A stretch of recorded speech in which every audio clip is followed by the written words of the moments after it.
Raymond, Yeah. you see, our coach supposed. My name is John. Sorry, my name is John. Yeah. Raymond, you're supposed to sack our coach. You're supposed to sack our Oh, coach. which coach are you talking about? Raymond, Alonso, Charlie. Okay. Charlie, things are going really bad, Charlie. But it's Things just are it's going just his because- second season. Oh no, later. But see, have you seen any coach in his second season performing like this? Charlie, things are going worse, and imagine the amount of money that we spend, and the way people are playing. Raymond, it's very, very bad. No, but you are a Liverpool fan. Do you think it's a coaching problem, or is the players who are just not coming to the party? Raymond, no, Raymond, it's a coaching problem because see, Liverpool. You see, we are not playing any good football. You take the ball in front of the opposition penalty box, and then the ball will go in west and it will coming down, going west, coming down. You see, there's no getting chances. Raymond, it's a coaching problem, and even though his changing nowadays is very bad. Raymond, it's very, very bad. So It's the same coach who won the league for you last season. No? Oh, Raymond, you see, last season we were having those players. You know, it was Jurgen Klopp handwork. You understand? Because last season you cannot see any tactics that the new coach brought it on board. It was the same tactics that Jurgen Klopp was using. Okay. If you watch our games that we play, it was the same tactics that Jurgen Klopp was using. So Raymond, the way things are going, we need a different coach. Okay.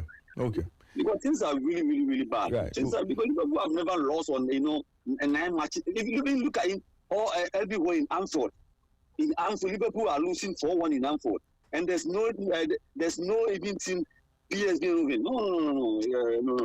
Right. Thank you very much for joining us on the show. Well, Liverpool fans are not happy. Liverpool fans are not happy at all. Well, we'll see how things. You see how things go for them. Good morning. Your name and where are you calling us from?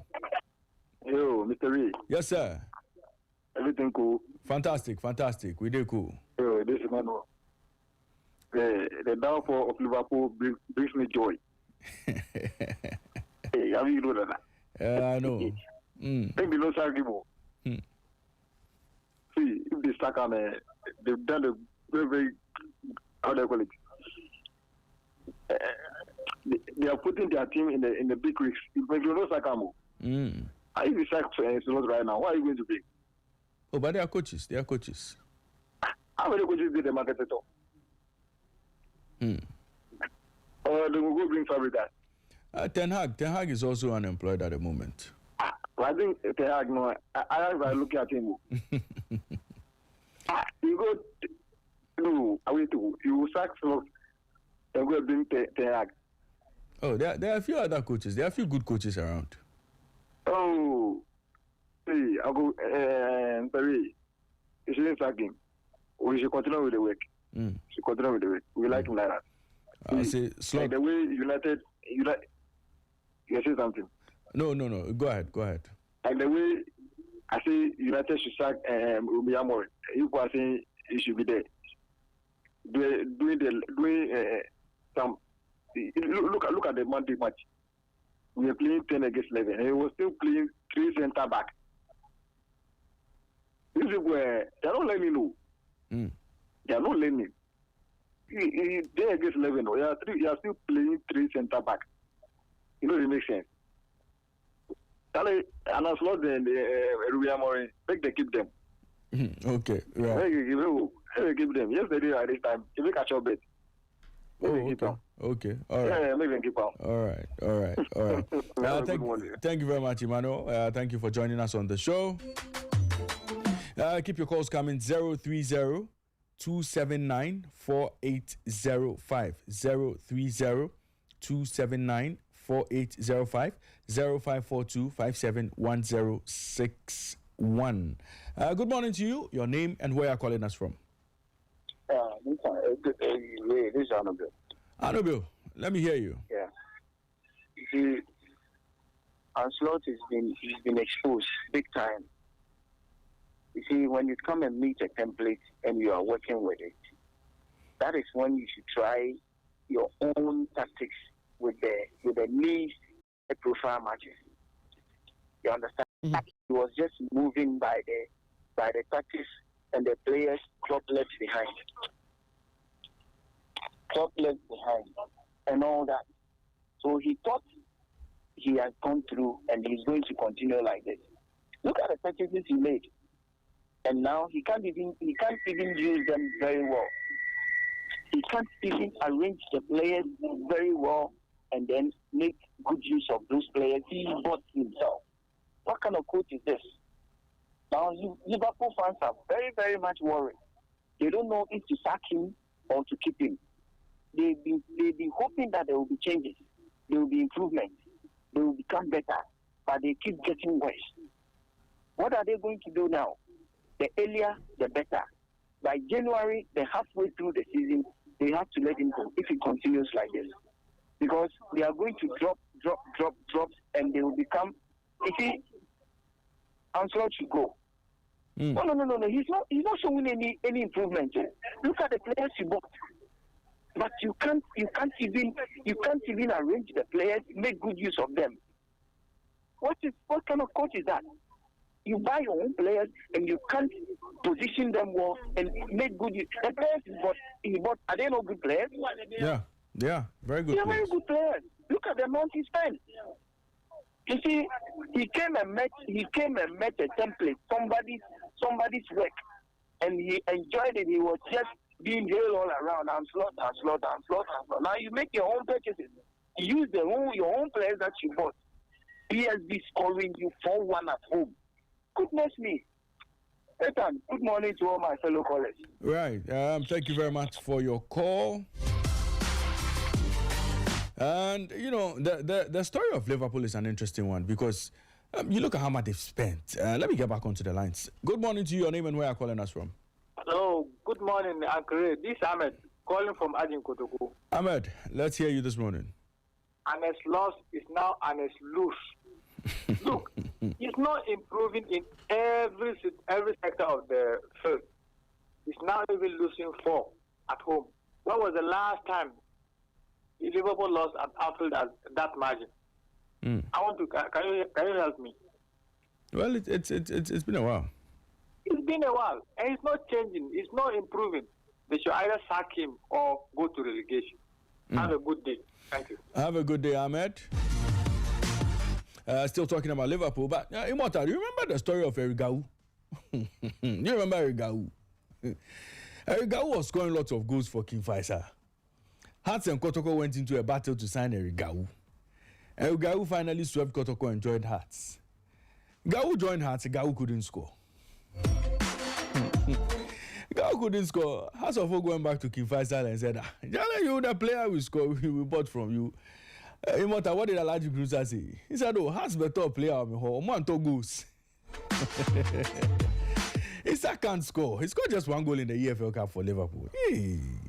Good morning to you. Your name and where are you calling us from? Yeah, Michael. Michael, let's hear you. Yeah, it's quite surprising that Chelsea won Barcelona yesterday and Man City lost to Bayer Leverkusen. And Chelsea winning dominated the headline. And this morning, Arsenal won Bayern Munich and Liverpool loses, dominating the internet.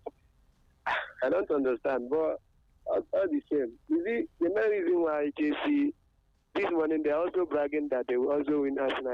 I don't understand. On Sunday, you get to see. On Sunday, I just pray and wish that on the Monday morning, from 7 o'clock to the rest of the week, I just pray and pray that Chelsea fans can call on this show to brag. Thank you. Thank you very much for joining us on the show this morning. So Chelsea fans, the noise you are making on Sunday, if you don't do the job against Arsenal, we are here. Good morning to you. Your name and where are you calling us from? Yeah, good morning, Ray. Good morning. Yes, sir. Let's hear you. My name is calling from Hasho. Right. Ray, Charlie, some of us are not happy. The Liverpool fans, we are not happy. We are not happy. Tell me. What's wrong? What's happening? You see, I've not been to a coaching course. I've not done any coaching course. But you see, as a coach, you have you are taking out a defender. Why do you bring somebody here? You have Gomez, you have Endo. Why are you not using those boys? If you think that you can't use them, then what you do is that you sell them and then you buy your own players. I mean, you don't do that. You don't do that.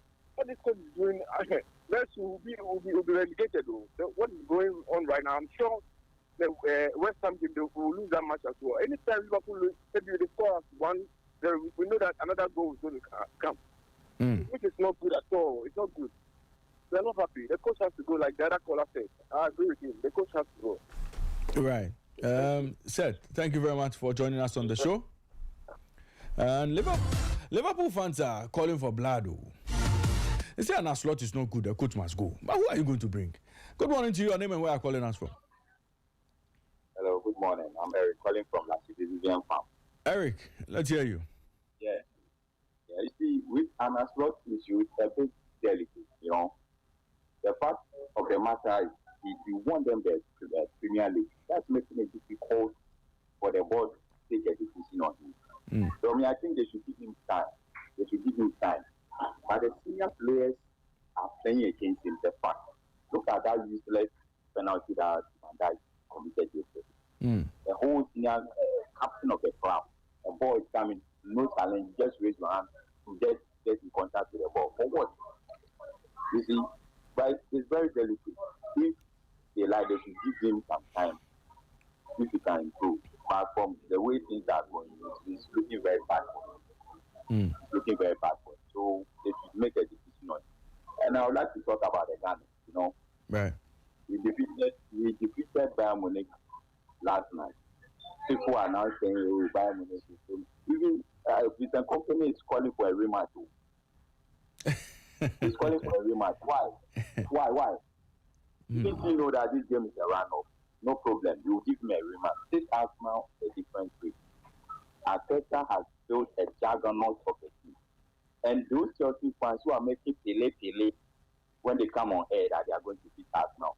This is not the Arsenal of 2010, 2011. This is a different breed. They should hold on. They should humble themselves. We are coming to the break. We will destroy the break, take our 3 points, and go back to North London. I know 2-4 will call back. 2-4, I'm waiting for your call. Call back. This Sunday, you hear from us.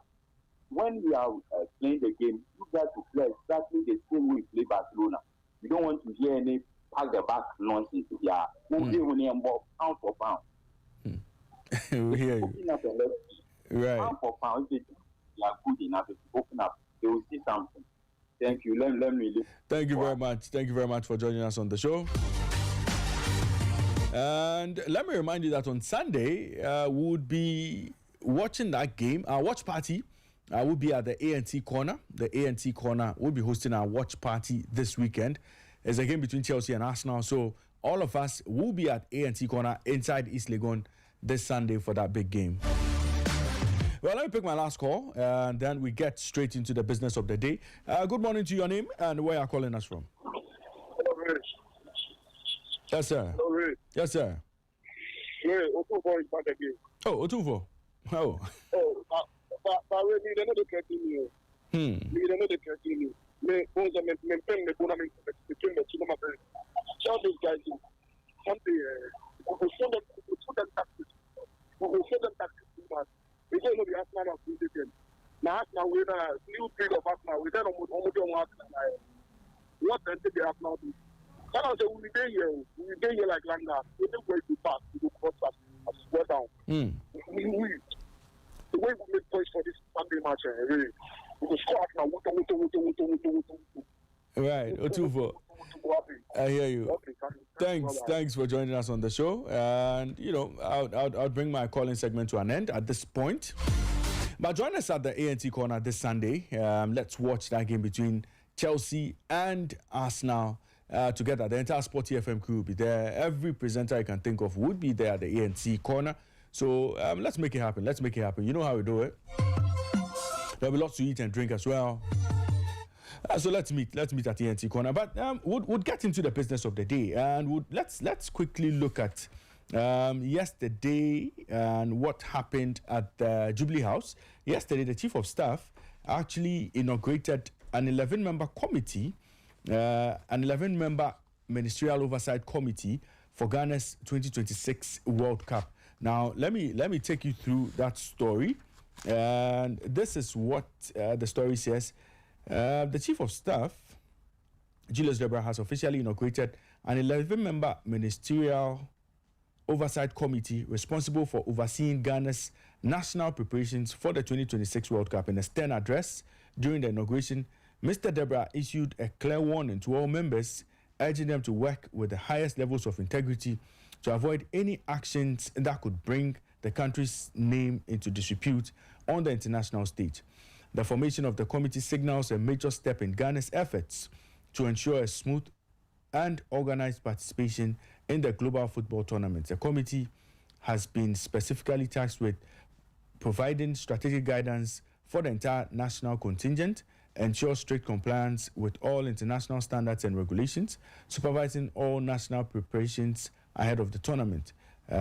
Chief of Staff Debra charged the team to work tirelessly in the execution of its critical duties, emphasizing accountability and diligence. The committee draws membership from key government ministries, security agencies, and the Football Administration, blending political leadership with technical expertise. Now, notable individuals appointed to the Ministerial Oversight Committee include Stan, who is a Dogbe, Office of the President, Honorable Kofi Adams, Sports and Recreation Minister, Honorable Samuel Okujeto-Ablakwa, Foreign Affairs Minister, Honorable George Opari, Youth Development Minister, Honorable Yusuf Jaja, Deputy Tourism and Culture Minister, Ampim Nyaku, Deputy Finance Minister, Ket Edwin Simeon Okreku, Ghana Football Association President, Elizabeth Yanka, Deputy National Security Coordinator, Abedi Pele, former footballer, Ms. Wilhelmina Asamoah, Chief Director, Sports Ministry. So these are the 11 members who will be steering the affairs of that committee. And we'll see. There's one more space for an unnamed person. So it will be 11. So far, we have 10 names out. We are waiting for the 11th member of this committee. We'll be getting a bit of explanation on this committee and what they are expected to do, what their deliverables are. We are expecting to hear from the Sports Ministry as well. We are expecting that some of the members of this committee, with the kind of experience they have in the game, they would help put things right and help us avoid the drama of what we had to deal with in Brazil 2014.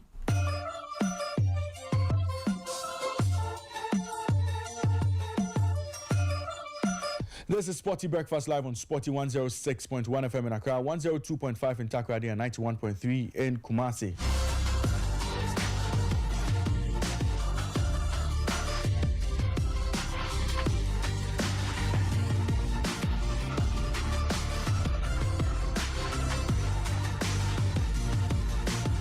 And let's quickly get onto the phone lines and speak with the Special Assistant to the Sports Minister, Honorable Kofi Adams. We'll be speaking to Wanda Sichofe Mandel.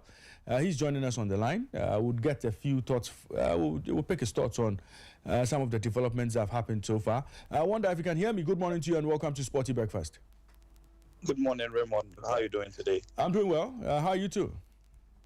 Oh, by the grace of God, we are on it. We keep trying each and every day to make sure Ghana Sports gets to where it needs to get to. Great. Let's start with the inauguration yesterday. Chief of Staff inaugurated an 11-member inter-ministerial oversight committee for Ghana's 2026 FIFA World Cup. Tell us about that committee and what informed government's decision to put this committee together. Okay, so once again, good morning to your lovely listeners.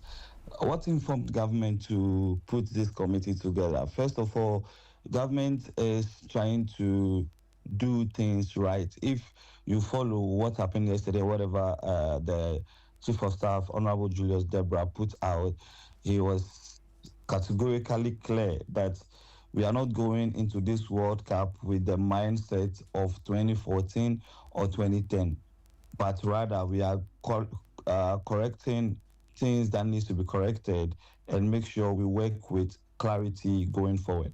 So basically, this committee is to make sure that there is a clear path, no ministry operates in silos, and Ghana benefits from the World Cup fully from just above the 90 minutes play. So we make sure things around investment is done properly, tourism is coordinated properly, travel of funds is coordinated properly. So Ghana can be put on the world map as a country who understands the economic value of sports and just not the 90 minutes of football that will be happening during the World Cup. Right. So with this committee, what are the terms of reference? What are they expected to do? So the committee is tasked with just 8 strong pillars. First of all, the committee is tasked to provide technical support for the national team. That is ensuring adequate investment and world-class preparation for the Black Stars, because the performance of the Black Stars is going to drive everything at the World Cup. So first of all, it's technical support. That is why you have the GFA president representing on the committee. We have the likes of the legends of Abedi Ayupele representing on the committee. So these people bring for some experience and also bring us what we need to do to make sure our Black Stars who are going to raise the flag of Ghana high come 2026 are well prepared going into the tournament. The second option is a fundraising and partnership development. So we've had a lot of conversations on fund travel and all that, and Honorable Minister has already recommended that in his own way, government will not spend the taxpayers' money to transport supporters. But hey, every brand would like to see every company would like to see their brand being showcased on a TV where we have over 4.8 billion people watching football, to see that your brand is being showcased all over the world. So we know corporates are ready to come on board to support. So we need a proper modern channel to raise these funds for all the necessary preparations for the team, and also fund travel, and also making sure that we had a legacy money down, or a legacy partnership or legacy fundraising that we've done to make sure facilities or other development in the sports sector must be achieved. If we can't capitalize on the World Cup to develop the other aspect of our sport, then it must not be always consumption when it comes to the World Cup. We must be able to make sure we contribute something tangible, something fixed assets to the economy or to the sports industry when it comes to the performance in this Mundial. And one of the major issues that always faced government, I mean, we've known the journey and we know the stories, always the travel and visa facilitation. We are going to a terrain that is very unique. The kind of requirements and all that will happen from these 3 countries, Canada, US, and Mexico. We've seen the foreign minister doing engagements. We've seen the sports minister also doing some engagement on the lines to make sure that visa processes and facilitation are streamlined. We want to make sure no Ghanaian will go out there and get stranded. We want to make sure that every Ghanaian that is going out there is protected. That is why on the committee we have foreign affairs, we have national security and interior there. We don't want any lovely supporter of the Ghana Black Stars going out there to be defrauded, to be swindled. You know, a lot of things happen during this period. So if we don't have a very proper streamlined framework or processes to run this, we will continue to do same mistakes that have happened in the past journeys. We've known the stories. It's not me that will come and then reiterate them, because we are already in the system. The next terms of reference for this committee is investment promotion, creating a platform for Ghanaian industries to engage global investors, especially in sports, infrastructure, and creative arts and tourism. So it's going to be big. We know we are liaising with, they're going to be liaising with our missions out there to see how Ghanaian businesses can benefit from this World Cup, showcasing our products, showcasing the investment we have in Ghana and all that, making sure tourism takes its global stage during that World Cup to show that Ghana is home. We are selling the Black Stars experience as well to ensure that everybody knows that Ghana is a destination when you talk about tourism. Ghana is a destination when you talk about the investment, because the economy is now stable. The currency is doing well. Strength, yeah. We have to make sure we project Ghana beyond just the Black Stars going to play. So investment promotion is also in there. So we have representative of Ministry of Trade also in there. So then we talk about culture. Then the next is culture and tourism activation. So the chief of staff said clearly that we need to showcase Ghana's soft power across North America through coordinated event and diaspora engagement. There might be events out there to also showcase what we have home, to make sure that at the end of the World Cup, despite we are going there, we have to get a lot of people to come back and to Ghana and come and witness the beautiful scenes, our history, our culture back here home, so that we can generate some income, because tourism is also one of the biggest industries when it comes to sports. He also talked about economic participation to ensure SMEs benefit in every little way for this World Cup. Paraphernalias, production of paraphernalias, and all that, like digital systems. We know definitely we're going to have Sporty FM. You guys have been knowing that. I mean, lately the watch parties and all that. Yeah. People see it as watch parties. It's a very big business at Laboma.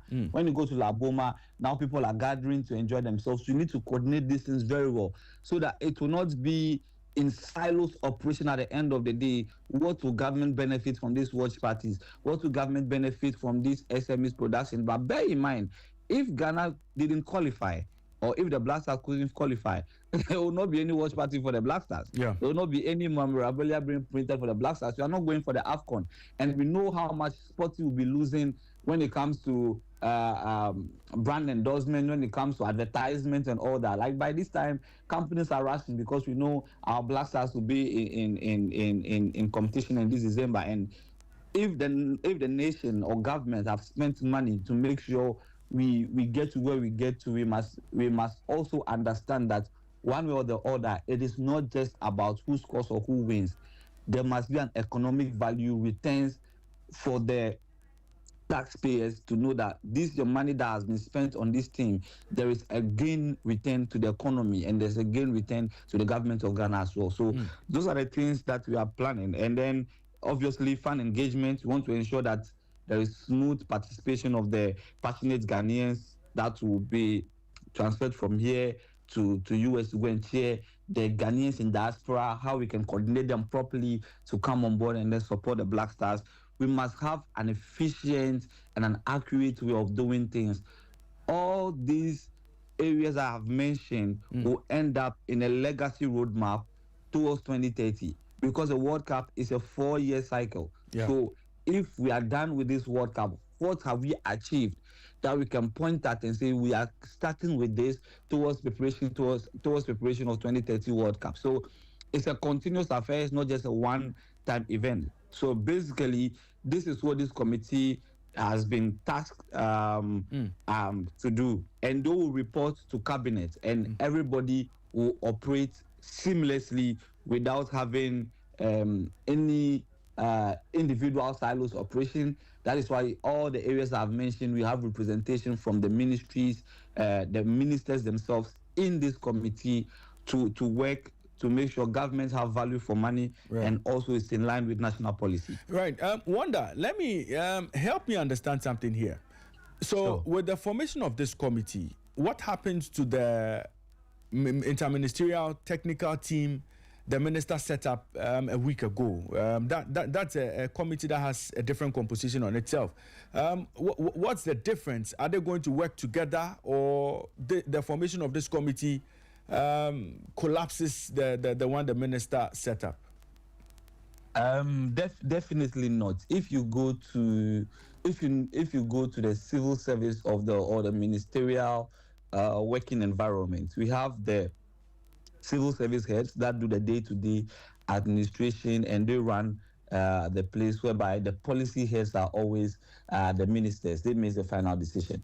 So the technical committee is purely made up with the heads of the various civil service sectors of some of these same ministry that I've just mentioned. Okay. So they do the day-to-day reports and on the ground, and the reports to this committee as the report to the ministerial committee that has been inaugurated yesterday as the oversight committee. So what the chief of staff inaugurated yesterday will work as an oversight committee over the technical inter-ministerial committee that will do the day-to-day runnings, because they have been in the system, they know the processes and all that, so they do the day-to-day and make sure they give the proper reports, and the ministerial committee will sit on it and make sure it's in line with government direction, it's in line with policy direction, and it's also having value for money as well. So basically, the two is not duplication, and it doesn't collapse the other, but just as ranking, one supersedes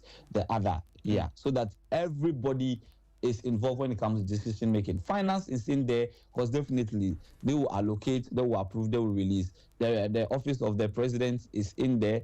If you look at the technical one, we have the chief director of the office of the president in there, and in here too we have the deputy chief of staff, Mr. Standogbe, also in there. So is actually that kind of ranking. So they report to the technical committee, will report to the oversight committee to make decisions to cabinet as well. Now, earlier, I think earlier this week, there was another committee that was, no, not a committee, but an advisory board that was inaugurated by the sports minister. That advisory board had the likes of Abedi Pele, the chief director again. You have Alexander Grant in Trakwa, Stephen Kwekwu. Tell us about this advisory board and what role they are supposed to play as far as the running of the ministry is concerned. Okay, so I've thank you so much for this question. I think we have to get some clarity here. The advisory board for the ministry is a long-term advisory board. It's something required per the civil service regulations that every ministry needs to have its own advisory board. So this advisory board is not for the World Cup, it's not for any tournament, but generally they guide and inform policy direction and also advice on the way forward for our sports in general, considering all the aspects: youth development, infrastructure development, policy guidance, and all that. So very soon the NSA will also have the National Sports Authority board. Yeah. So that is how it is done. So their role is long term. Their role is directly related to the ministry policy direction and all that. It doesn't really concern the World Cup. Yes, they can advise on the World Cup because that is what is happening now. But it's a long term thing for as long as government is in power. This advisory board will work from now to the next 4 years. Right. Wanda, I see Abedi Pele featuring quite a lot in a lot of the committee these days. It must have taken you a lot to pull Abedi out of his retirement job. and what has he been saying? What has he been saying about these roles that he's supposed to occupy? Raymond, is long overdue, and I want to say a very big thank you to the Honorable Minister, Honorable Kofi Adams, for his vision, for his sight, for his understanding. He always say that one man doesn't know it all, and we have the people. We have the people with experience, people that have practiced, people that have really understood, and he always fall first for the technical know-how and the experience and then the expertise of anybody before anything else is considered. If I take you back to the from the IMC that was put in place for the boxing, you look at the head of the committee, Major Amaka Amatefiu, who has run Ghana Sports Administration for a long while, who has held boxing, understand boxing for a long while. For the first time, we are seeing Azuma Nelson also coming out, the legend Zoom coming out to serve our nation again, to bring in experience for bear. What are we waiting for? The legend Abedi Ayupele have played the game to the highest rank, has served to the level of FIFA, CAF, because today is we are having pram pram because of Abedi Pele today, and he has been a pivotal asset of the nation. But one way or the other, we don't know why he has distanced himself, but Honorable Kofi Adams, in his vision and his foresight, said, no, we need all these experiences here now, because a nation who does not honor its heroes is not worth dying for. These people have served us, these people have died for this country, and it's just in right order that now that they are still here with us, we tap into their pot of knowledge, their blessings, their experiences, their expertise to get to where we want to send Ghana sports. And getting him out was a very tough one. It was a very tough one. He just liked to be with his nania and do all his businesses on the side and all that. We know the stories that have been the journey, but we are grateful to the legend for responding to the call to serve the nation again. And we know Ghana sports will get to where it needs to get to. This is all we wished for, and we'll be seeing this going in forward in athletics, in any of the sports that we know, that we have people that have played the game, that have served the nation, that have understood the game. There's a difference between playing and then you now coming to understanding beyond the play. And Abedi has done that. If someone can run a club successfully, someone can raise legends like kids, his own kids, like our Capito, Jordan Ayew, and the legend himself, Teddy, also playing for the badge and all that.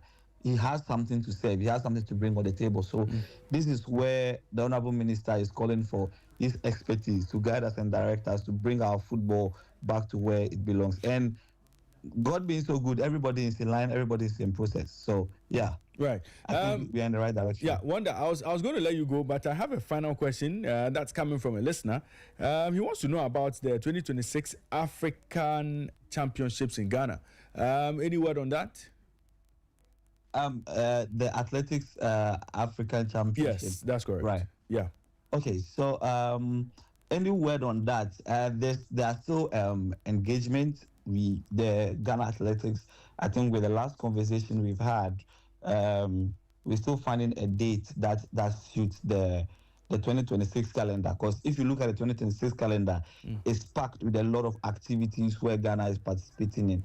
So first of all, they are looking for a suitable date. The government needs to get back to the ministry needs to get back to cabinet for a cabinet decision on the way forward or for this, because this tournament was approved in the previous cabinet. So we need to look at the cost implications, look at correct data. That's been the conversation right now hovering around the Ghana Athletics, the ministry, and then the African Athletics. So look for a suitable date. So once there's a very solid development, we'll communicate appropriately to the lovers of athletics. Right. Thank you very much, Wanda, for your time on the show this morning. It's been a pleasure having you as always. Have a good day. Thank you, and we wish you all the best. Thank you, Raymond. All right, sure. Right. And that was Wanda Mandel. He's the Special Assistant to the Sports Minister, Honorable Kofi Adams, sharing his thoughts or telling us exactly what the role of the committees that have been set up in recent days, what the rules are, what they are supposed to do, what is expected of them, and why they have been set up. We'll see how things pan out in the coming weeks as far as these committees are concerned, and exactly what role they are supposed to play as Ghana prepares to play at the FIFA World Cup in 2026.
You can keep your messages coming 0542571061 0542571061.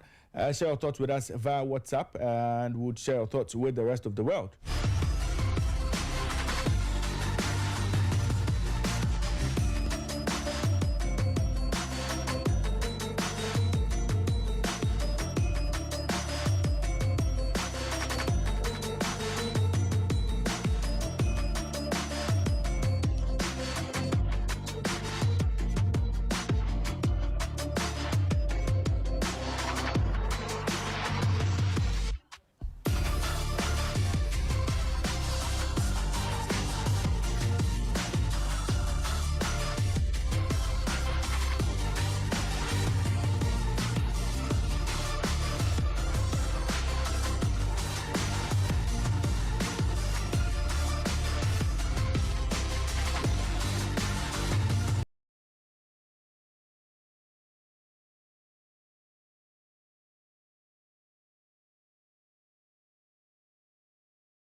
Have been set up to make sure Ghana has a very smooth and incident-free World Cup preparation and participation. What do you make of all the committees that have been set up? And also share your thoughts with me. Kumasi, Asante, Kotoko have seen their unbeaten run halted. Let's talk Champions League as well. You can share your thoughts with us. If you have any interest in the Europa League, share your thoughts with us 0542571061.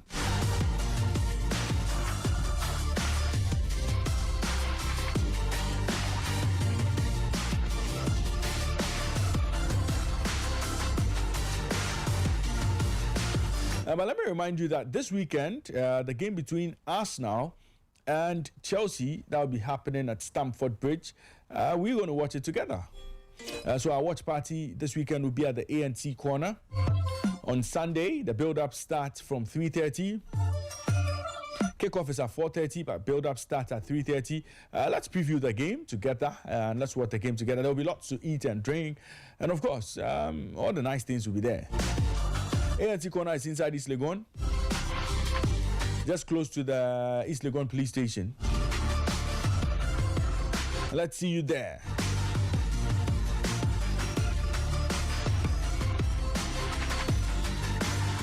And Michael Asarabwedu will be joining me in a bit.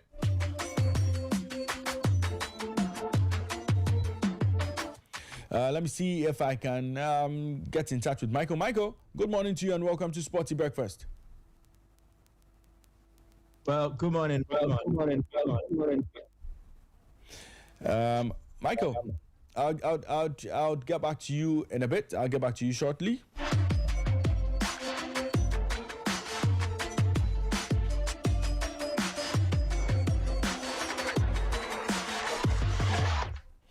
Michael, if you can hear me, once again, good morning and welcome to Sporty Breakfast. All right, so good morning, Raymond. I can hear you, and thanks for having me. Great. Michael, yesterday we discussed that match day 3 outstanding fixture in the Ghana Premier League, Kotoko Basake Holy Stars. And in the end, Kotoko's unbeaten run was halted in Inyinase. Can you take us through what happened in that game and how Basake Holy Stars managed to stop Kotoko in their tracks? Well, if you remember, as part of the discussions yesterday, I mentioned that Holy Stars had not really done well in their home games, but for 2 matches. One in a 2-2 draw against Vision FC, and then the other was a 2-0 result. That was against BBN Gold Stars. So it tells you that they don't really have a good form in terms of the league overall, but in terms of their home games, they're able to find performances to achieve certain results, which is quite different from how they play in the away games. And I knew when Kotoko were going to town, definitely they were going to up their performance. They were going to create a certain atmosphere. And if you can judge, the club has posted a social media, they've made a social media post where they expressed their profound appreciation to their fans for the overwhelming support they received yesterday. And it was all about creating that atmosphere. Kotoko is that big side, and whenever they visit any venue in the Ghana Premier League, they do face not just the players, 11 players on the field, but the entirety of those in the stands who are there to cheer their team on to see. Because every team would love to beat Asante Kotoko and then make a name for themselves. So I think it was the atmosphere, and then it was about Holy Stars just improving in terms of their performances. And that is something that we saw yesterday in the game against Asante Kotoko. But one other factor which I believe did not work in Kotoko's favor has to do with the fatigue. If you check the matches Kotoko has played right from the past 2 weeks, they've been playing the game every 3 days. And then as part of this, they've also had to make journeys to one, Samaboy, and then 2 to Nzema. And these are far places where any team making such a travel would need a period to rest, recover, and then be in a position where they are physically fit and ready to play in games like this. And I always knew that it was going to have a toll on the Asante Kotoko team. Yes, they played against Ediana, and then 3 days later, they played against Young Apostles. But those 2 games took place at the Baba Yara Sports Stadium. So it wasn't really like Kotoko doing a journey or having to travel far from where they are based. But in the case of Samates, the journey from Kumasi to Samaboy will last beyond 6-7 hours. And then the road network is also poor. Then again, after Samaboy, they will not even get enough rest. They have to journey from Samaboy to Nzema, although it's not that far. Again, the roads are poor, and Kotoko will not get enough rest to recover and then play the game. And I think it is something that affected them. Another one will be about Kotoko's profligacy in terms of the chances they create and the inability of their forwards to convert them. Morifing Donzo was the worst culprit yesterday. He blasted a lot of chances away, and it affected the away side. Kwame Poku scored, but per the report and everything that happened, as per the commentary that we ran on GA Sports Live, Kotoko were in a position to score more than the 1 goal they produced in the game against Holy Stars. But they squandered the chances that they created. And yesterday was a game in particular where the Asante Kotoko fans missed the services of someone like Albert Amwa. I believe that if he was in the team, then we would have been discussing a different scoreline or a different outcome. And his absence has really cost them. And people will start now to critically analyze the decision of the management to sell the player just when the season has started, especially when the money for his transfer has not even been received. And these are the concerns within the Asante Kotoko contest. So it was a loss that Kotoko deserved because they did not really work very hard to achieve anything beyond that. Well, now, Michael, Basake Holy Stars find themselves 17th on the Ghana Premier League table. And if you listen to Karim Zito yesterday, Karim Zito said if Holy Stars played the way they played against Kotoko in all their games, they wouldn't have been there. What do you make of their next moves right from this point? Ivan Sadote is out, Johnson Smith is in. Do you see them possibly with this form or with this performance capitalizing on it and finding a way to get out of that relegation zone and staying in the top flight? It is possible because if you look at Johnson Smith, this is not the first time he's working with an Nzema-based side. And his exploits at Karela was very remarkable. He did a solid job with the club, not just them winning games, but the performances overall, and how he was able to improve a lot of players, the likes of Solomon, Safutela, Imoro, Ibrahim, and the list will run through. Clearly, he made Karela a very formidable team. And that was part of the reasons Asante Kotoko had the faith to bring him on board at a point in time to be part of their technical team. Now, if you are to compare that to what he has to do with Basake Holy Stars, it is about them maximizing their home matches. And Zito was right in some way that Holy Stars improved in terms of their performances because they have been assessing them by virtue of videos made available. They have watched the Holy Stars team. And as I said earlier, anytime Kotoko visits the venue, the home team decides to play above themselves to get a result because they want to prove a giant scaling exercise and then make sure that they will put their name in there. And then Holy Stars were more motivated to be the first team to break Asante Kotoko's undefeated run. So all these things played a part, but I think it's more of the Johnson Smith factor. One, he's played Asante Kotoko this season, although he was then assistant coach to Kasim Mengel at Nations FC. So he knows this Kotoko team very well. And then he knows the weaknesses that exist within the Asante Kotoko side. And that would have helped him in mapping up a strategy or a plan that would outwit Asante Kotoko in the game they played. Now, the question you asked as to whether they can sustain this level of performances. Holy Stars survived in the Ghana Premier League last season by virtue of how they maximized their home games. If you are to look at last season for away home performances, they were ranked 6th in the Ghana Premier League. And then they won 4 of their last 5 home matches, and then they drew the other. They picked a total of 35 points from their home games. If you compare to the overall points tally, they got around 41 points. So if they picked 35 of the 41 from their home games, it should tell you something, that they have learned how to make the most out of their home matches.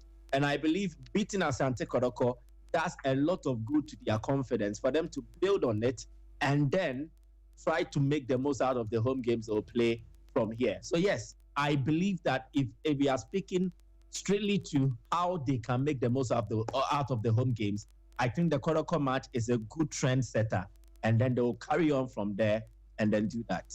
Right. We'll see how things pan out for Basake Holy Stars as they seek to, get out of that relegation dogfight and survive yet another season in the Ghana Premier League. But for Kumasi Asante Kotoko, this weekend they would have it all to do. Hopefully, they find form as soon as possible and return to winning ways in the Ghana Premier League. But Kelvin also on site in studio with me. Kelvin, yesterday, morning to you and welcome to Sporty Breakfast. Thank you so much.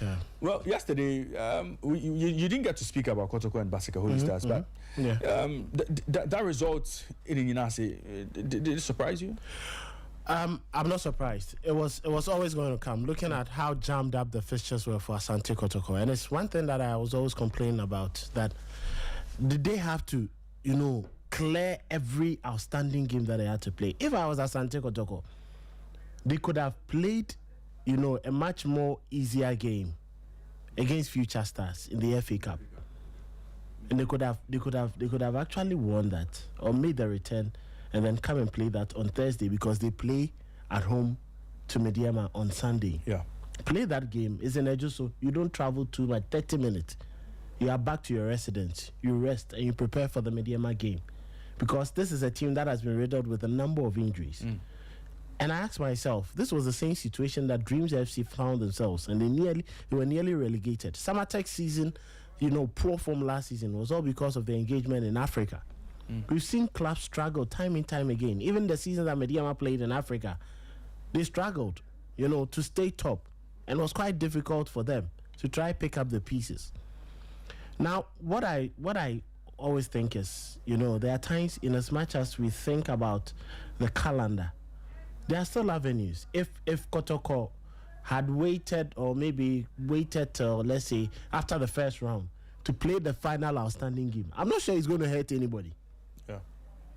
Yeah, you get it. Of course. We watch La Liga, Premier League football, where games in Merseyside, where there is too much ice, and then games are postponed. They don't rush to play it.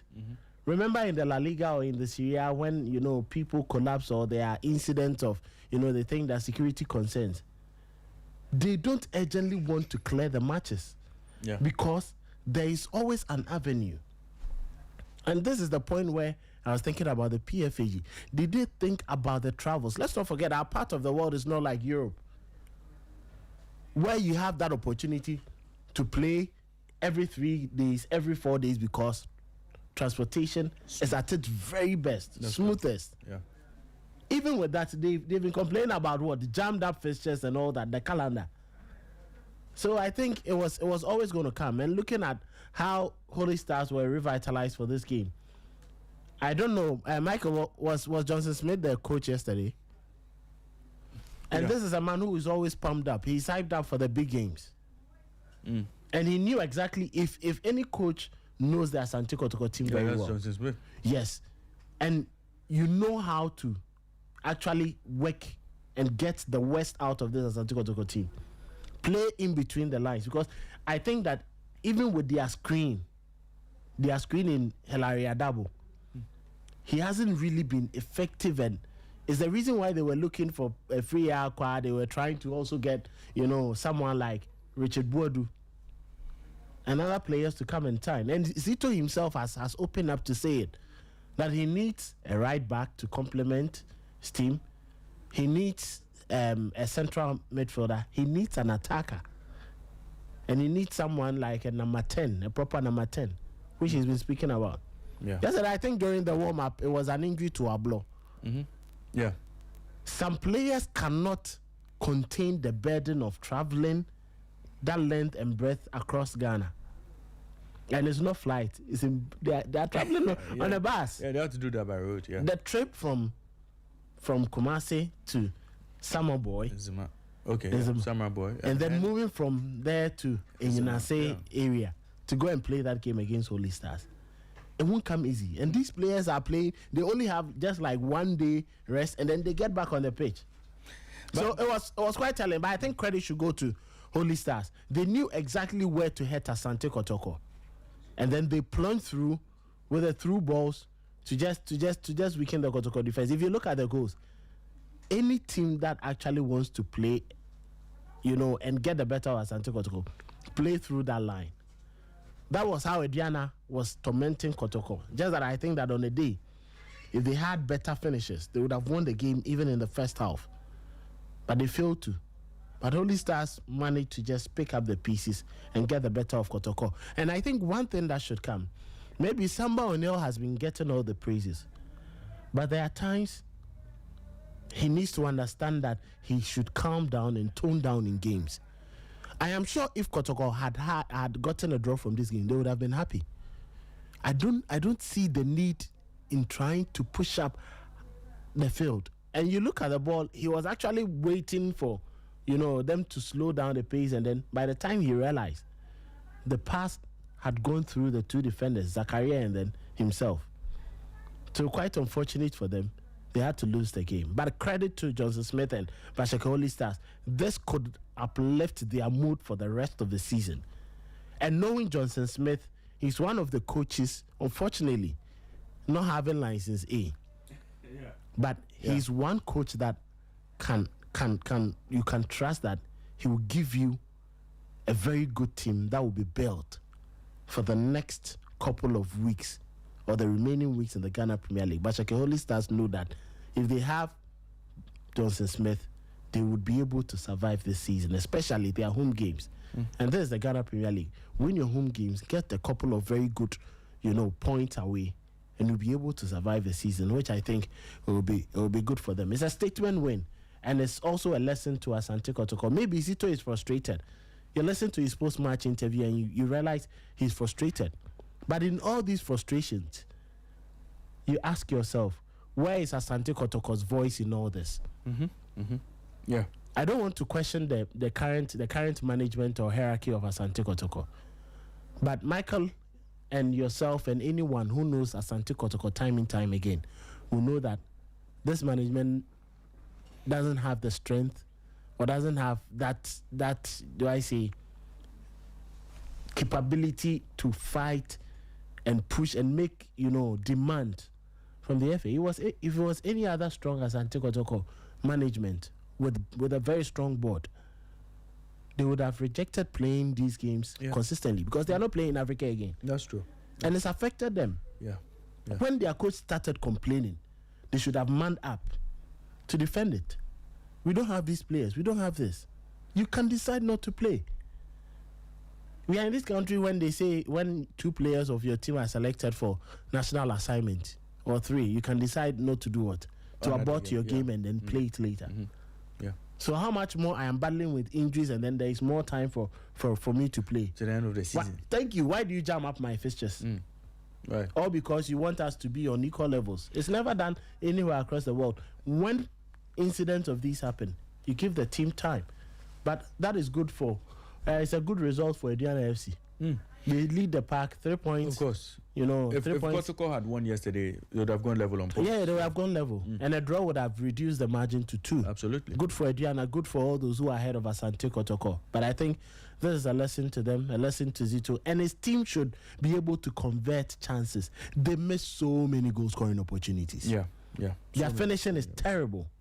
And if you want to win the league, you cannot be finishing, you cannot have terrible finishes. You cannot create all the opportunities and be less efficient up front. But yesterday, this on the lighter side. Michael, I saw Kumasi Asante Kotoko's interesting entry onto the pitch. You saw what they did. Everyone walked onto the pitch with their back. They all came onto the pitch with their back. And then Basake. Michael, you are muted. And then Basake Holy Stars. Okay, Michael. Go ahead, Raymond. I think you are just explaining how.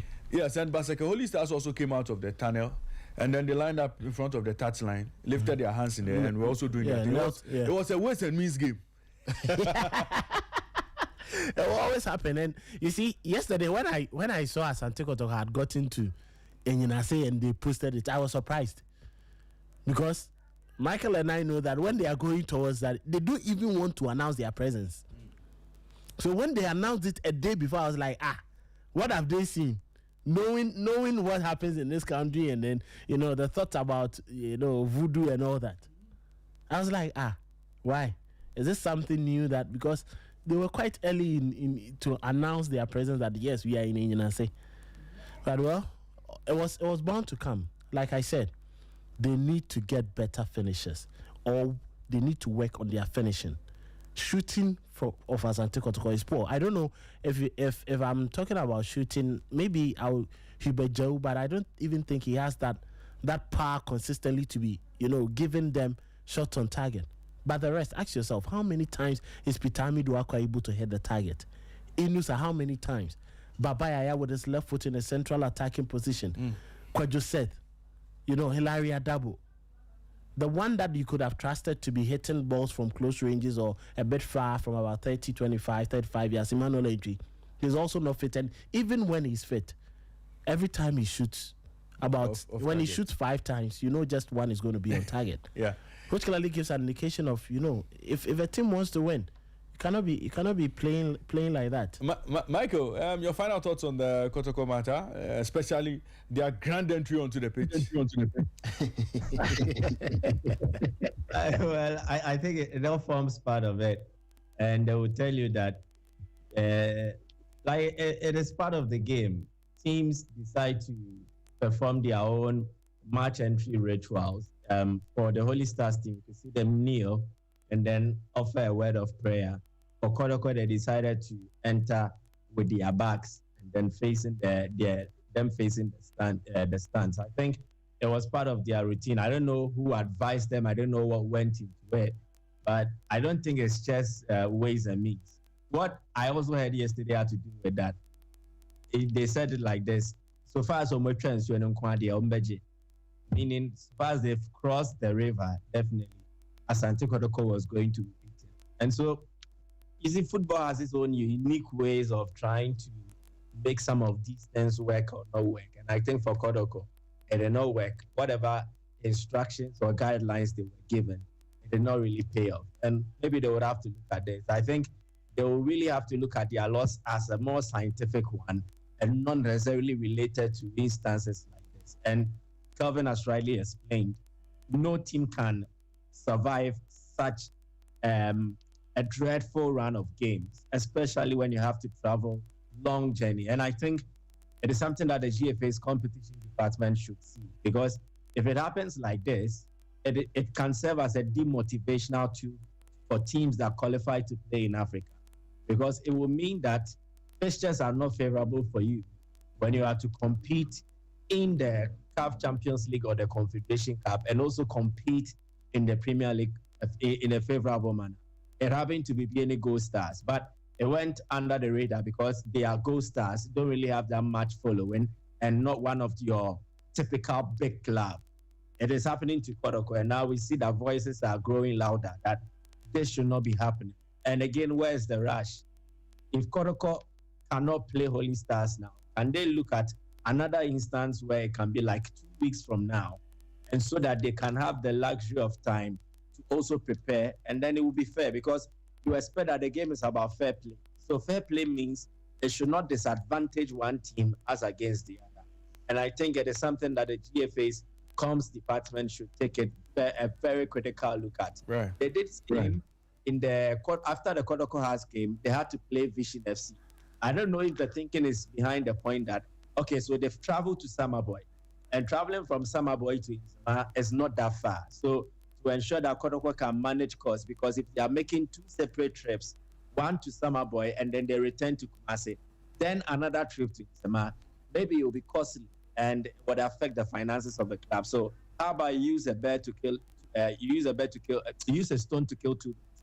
So in this instance, they play against Samates, and then right from Samaboy to Insama, it should not last beyond 2 hours. They travel there, they play their game against Holy Stars, then they travel back to Kumasi, instead of to and fro from Kumasi to Samaboy, and then to and fro from Kumasi to Insama. But I think the more scientific way is that it affected Kotoko's fatigue levels, it affected their level of performances, and it was not good for them. Right. Would revisit the Ghana Premier League hopefully tomorrow as we run the rule, or we try to get into what to look forward to in the next round of games, right? Yeah, so hopefully we'll get into that. But this is still the Sporty Breakfast, and it's a good time to switch our discussion and zoom straight into Europe.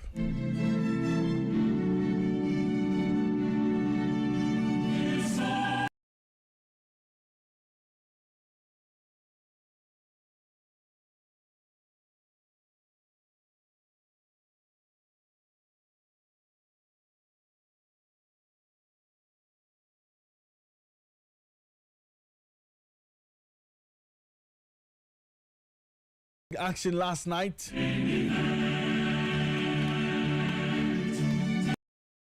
Of the league phase saw some interesting results. 9 games produced as many as 42 goals.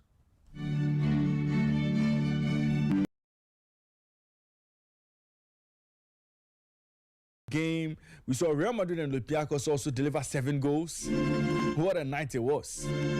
So for our punters who like to play the overs, it was a minimum of 3 goals in all games. Certainly over 2.5 should take you to the bank this morning.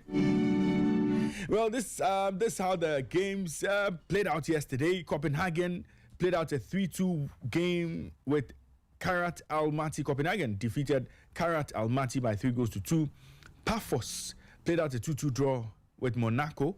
Ganes Salisu was in there. He picked up the Man of the Match award. Arsenal beat Bayern Munich by 3-1. Atletico Madrid left it late to beat Inter Milan by 2-1.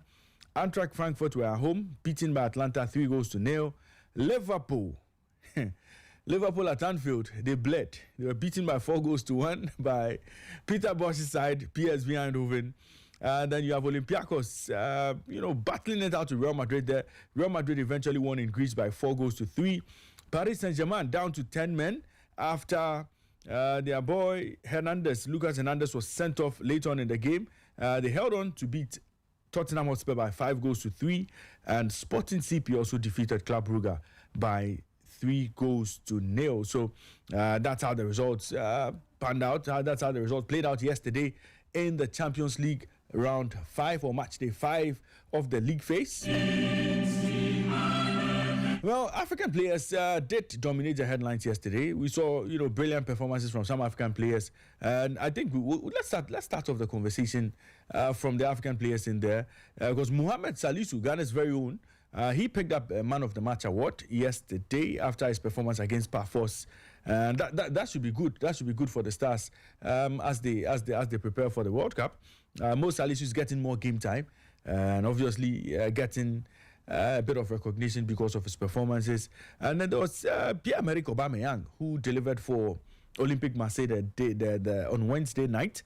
He scored 2 goals, and he also picked up a Man of the Match award. Ayoub El Kabi against Real Madrid for Olympiacos, he provided an assist and scored a goal yesterday. Ademola Lookman gradually getting back to his best. I wish the Nigerians would wish he found this form in the playoffs. He got a goal and an assist when they beat Eintracht Frankfurt, when Atlanta beat Eintracht Frankfurt yesterday. And then there's Algerian Adem Zogani. Adem Zogani plays for Union SG. Yes, Royal Union Saint-Gilloise. Yeah, he got an assist and the Man of the Match award in their game against Galatasaray. And then you have Algerian Ibrahim Maza. All these players will be gracing the AFCON tournament, hopefully. Ibrahim Maza, he also provided an assist for Bayer Leverkusen, another player there. And then you have the Moroccan Ayoub El Kabi, I've spoken about him already. And then there's Kuhab Drouech, who he plays for PSV. He plays for PSV Eindhoven. Oh, yes, I think he plays for PSV Eindhoven. He got 2 goals yesterday against Liverpool, and he picked up the Man of the Match award. And then Guirassy scored 2 goals for Dortmund as well. So, Kelvin, Michael, African players we are expecting to see at AFCON doing the business, getting onto the score sheet, providing assists, getting Man of the Match awards. What do you make of, the Africans, our fellow Africans in the Champions League, especially our main man, Mo Salisu? Yep, I think it is good for our game to see a lot of Ghanaian players at this stage. It's unfortunate that in the USG game against Galatasaray in Turkey, but for injury, our own Mohamed Husseini would have been part of that team, and definitely they would have started. He's one player who was electrifying for them last season. He featured for Ghana during the Unity Cup where we played against Nigeria, and then Trinidad and Tobago. Unfortunately, he got an injury and he's not been able to return to playing ever since. And I feel that he wasn't featured because of that. Kamaldeen Sulemana did not play for Atlanta as we expect. In games like this, you expect to see him come up to the scene and deliver. Thomas Partey wasn't really a good game for him. Mohamed Kudus climbed off the bench in Spurs' loss to Paris Saint-Germain. I am much more interested in the Ghanaian players and how much they fared for their respective sides. And I think Salisu perhaps might be the outlier. The rest received mixed results, and it wasn't really to a level where we expect to get our Black Stars players playing and then putting themselves in a position where they are fit, they are ready, and then they are on top form as we approach the FIFA World Cup. As regards the AFCON, yes, it is good advert for the likes of Ademola Lookman. Again, he had a slow start to the season because of his own indiscrepancies. I think if he had really yielded and then agreed to train with the team during preseason, he would have started the season with a bang. His own way of trying to tell the club that he was not pleased as to how they handle the transfer issues around him was that he would stay away from training, he would boycott it, and then stay away from first team activities. And it affected him right from the start of the campaign. And I'm happy that he's back to scoring, he's back to playing at his best. And you have to look at the assist he provided Ederson. It clearly tells a player who is getting his confidence back. And that is good, not just for himself, but also for the Nigerian side. After missing out on the World Cup, I believe they will want to come to the AFCON and go a step further than they did in the previous edition. Nigeria will love to win it, and they will need their best players to be fit and then to be ready for the competition. And it's good that Ademola Lookman is finding form just before we enter the AFCON month. And then away from him, there were other players as well. The North African players and how they are faring for their respective side. You mentioned Ibrahim Maza, Kouaib Ziyech. He scored 2 goals yesterday against Liverpool when PSV just surprised everyone. And you see that if you carefully glance through the teams that were performing in their respective games in the UEFA Champions League, you will see likely 2 North African players in there. It's either there is an Algerian player, there is an Egyptian player, or there is a Moroccan player. And I think it all gets well for the North African game because typically they were known as a people who do not really travel. And now there is a vast difference in that. some time ago, there were top performing players, especially during the time of Alali and Egypt, when they were dominating African football. You had Mohamed Abu Trika, Mem Motaeb. They've refused traveling outside their country to play. But now it is a different story. And Morocco's is different because what they do is that they have struck some kind of agency or directorate at various countries where they expect to have a certain Moroccan population, of which some are footballers. So in the Netherlands, what Morocco has done is that they will track the Netherlands football system and look out for players registered under the system who are of Moroccan heritage, and then convince them at a very young age to come play for them.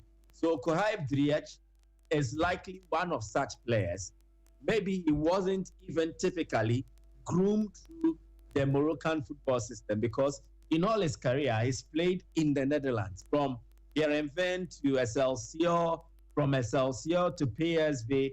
So he's someone who is not originally your typical Moroccan football. But what did they do? They decided to engage him at a very young age, get him on board so that they hook him as part of their Moroccan football project. And it has paid off. And that is how come Morocco has seen that massive improvement in their play. And we have seen Morocco produce top footballing talent. Ashraf Hakimi is clearly your player who was not groomed through the Moroccan football system. It was through the Spanish football system, but they've gotten him on board. Brahim Diaz similarly, and it is working well for them. And it is quite of a deviation from how these North African sides used to operate. And that is very good. And you can see that their players are of a certain technical quality.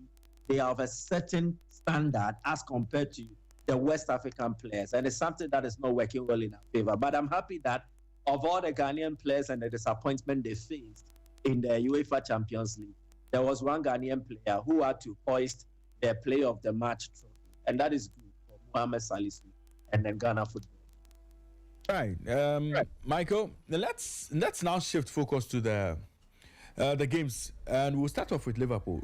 Kelvin, you were in studio with me yesterday, and you were quite confident that Liverpool, after their disaster against Nottingham Forest, the Champions League game was going to be one of those games where they would quickly bounce back to winning ways to get some confidence going back into the Premier League this weekend.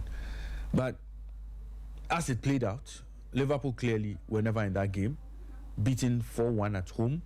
Third straight game where they've conceded 3+ goals, 3 straight defeats in a row, and 9 defeats in 12 games in all competitions. Clearly, things are not going as Liverpool would plan. But did you see that scoreline? Did you see that scoreline coming yesterday? Did you see? And what did go wrong for Liverpool in yesterday's game? Raymond, it's quite surprising and disturbing to see what is happening to Liverpool. But if you lose 9 games out of 12 competitive matches, it clearly sends a signal. What happened during preseason? What is happening during the season? What actually went wrong? What has collapsed from a team that was quite difficult to beat? You know, a team that could find wins in moments when they are drawing games. And I think what many were saying last season, that Liverpool were lucky consistently. I think credit to Faisal Chipsa. Faisal, if you are listening to us, he made mention of this, that a time was going to come. Liverpool had lots of cracks, and they were just being papered by their late victories. Somehow lucky they were. But some of us were arguing that luck is always a dividend of sweat. If you don't sweat enough, you don't get luck. Mm-hmm. Or you won't be lucky if you are not sweating enough. But clearly, football is a game that when you have structural deficiencies, you cannot hold on to it for as many years as you can. And it's the same fate Pep Guardiola is struggling, because he's finding it difficult to put together a team that was devastating, like the team he built with Company and the likes that, existed for quite a very long period. the likes of Kevin De Bruyne and Fernandinho and Fernando, all the Aguero, he had it. But Ancelotti, I don't know. It's terrible to see, and it's on the eye. Is it that there is no urgency? Are the players tired? Are they frustrated? And the deficiencies are clear now. And it's something that Michael and myself have mentioned countless times on this show. Liverpool needed very quality centre backs. If not two, they needed at least one. Virgil van Dijk, for me, at this stage, he thinks that he has virtually won everything that he has to win. Is there any motivation? Is he having that sort of energy that he used to carry 2-3 seasons ago? Doubt. It is not the same thing. Look at the disjoint in the midfield. Every now and then when you see Liverpool play and you ask yourself, does this coach even know his team? To the point that at Anfield of all places, if Liverpool is struggling to win games, at Anfield isn't the place that a team like PSV Eindhoven, Michael Raymond is almost 7-1. And I'm like, what happened for Liverpool to just crumble? Just look at the team. Mamadashvili is not a bad goalkeeper at all. No, not at all. How is it that now Ancelotti decided to let Jarrell Kwanzaa, Joe Gomez sit on the bench, and then he spent money on Jeremy Frimpong? They have Conor Bradley. And now it is Dominic Szoboszlai who is playing as a right back. I don't know. He's acting like Portugal's coach. What's his name? Roberto Martinez. When he was putting João Neves as a right back. And in midfield, you had a quality partnership, Gravenberch, McAllister, Dominic Szoboszlai. What attributed to him breaking that connection? All because you have to make way in putting... What is Wataru Endo doing? Put him at right back. Mm-hmm. Yeah. Put him at right back so you don't disturb that sort of chemistry you have in midfield. Because every team's strength is their midfield. Look at Manchester City's team. They are struggling now because of what? Their midfield. Look at Manchester United. Every now and then people are complaining about Casemiro. Yeah. Ugarte hasn't been able to fill in. People complain about Real Madrid because they don't have that midfield. The midfield that could control games for them. Modric, Kroos, Fede Valverde, when Casemiro was there, they don't have those players again. And you look at the attack. Today is Ekitike playing with Gakpo and then Mohamed Salah. Tomorrow is Ishak playing with Mohamed Salah and Gakpo.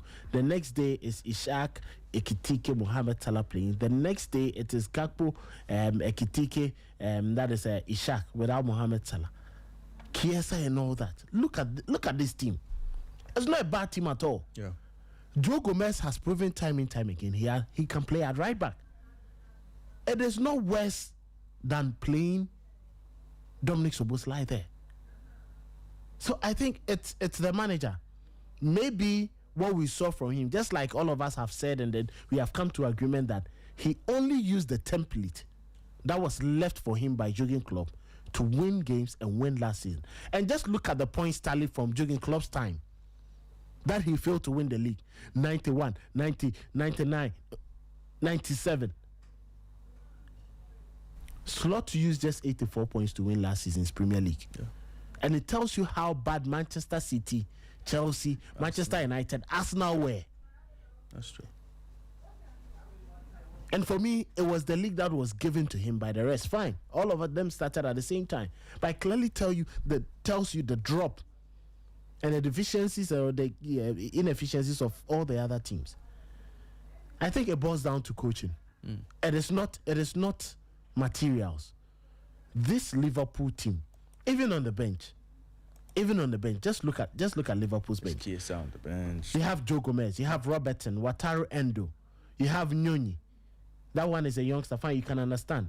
But if Bayern Munich can afford to put a 17-year-old Carl in a game against Arsenal, and it'll be causing trouble for Miles Lewis Kelly, who passed the test against some of the best attackers in Europe, Alexander Isak, Federico Chiesa. This is not a bad team at all. And I think everything is about the manager. He has failed. He's struggling to get things right. When he decided to use his own book to build this Liverpool team, it's gone terrible. It's sometimes like that. It's sometimes like that. I remember one food joint in Kumasi. I won't mention their name, but I don't know. Michael may not get it, but Akomia will get it. They had one excellent, chef, but they thought it was their own doing. They thought it was their recipe, so they sacked the man, and then they brought someone that they heard he was doing so good in Obuasi to Kumasi. By the time they realized, all the customers were gone. People didn't care about it again. So Michael, it starts with an S, and it's around where we watch our football. Yes, they struggled. So Kelvin brings me to the question. At this point, if Liverpool have to save their day, what decision do they have to take? Should Liverpool take a decision to let Slot go? No, they should let him go. He can't redeem himself. And it looks like the players have really lost confidence. Yesterday, do you look at the facial expression of Mohamed Salah? Yeah. That tells you a player who has lost confidence. And they don't even play through him again. And I'm like, if you have someone like Salah, you don't want to play through him. You just mentioned Pierre-Emerick Aubameyang. Every time Marseille pick the ball, Mason Greenwood, the first person is looking at is, where is Aubameyang running to? Yeah. And they quickly find him because they know that it makes this happen. Thank you. Yesterday, Bayern Munich, every single ball they are looking for Hurricane or the runs in behind, because they know Kane will just be a perfect person to hold the ball for them and win free kicks. Yeah. But look at this Liverpool team. Which player do you think that Liverpool play through? You can understand, fine, there are injuries to Florent Vert, Jeremy Frimpong, but is it enough? These are the only two players. These are two players that he brought from last season. He brought from Bayer Leverkusen this season, and that is how terrible it has been for them. So it's the manager losing 9 out of 12 competitive games. Raymond, the last 12 competitive games, you've lost 9. It's bad. We've been speaking about Ruben Amorim and all the other coaches. We have been laughing at Pep Guardiola and all that. We've been questioning it. But I think that Slot Liverpool should just let him go. He's not going to get the team any better. Let me bring Michael in. And Michael, I think that we've spoken at length about the problems at Liverpool and what needs to be done. The defense has always been that, the coach has spent so much money in the transfer market. He has to figure out the best position for some of the players. He has to rebuild the squad, and so he should be given time. All of that has been said. Now, you watch them play against PSV, and even the performance was shocking. Where do Liverpool go from here? And if Liverpool have to take a decision, should Slot be sacrificed and possibly a new man picked up to see if he can turn around the fortunes of the club?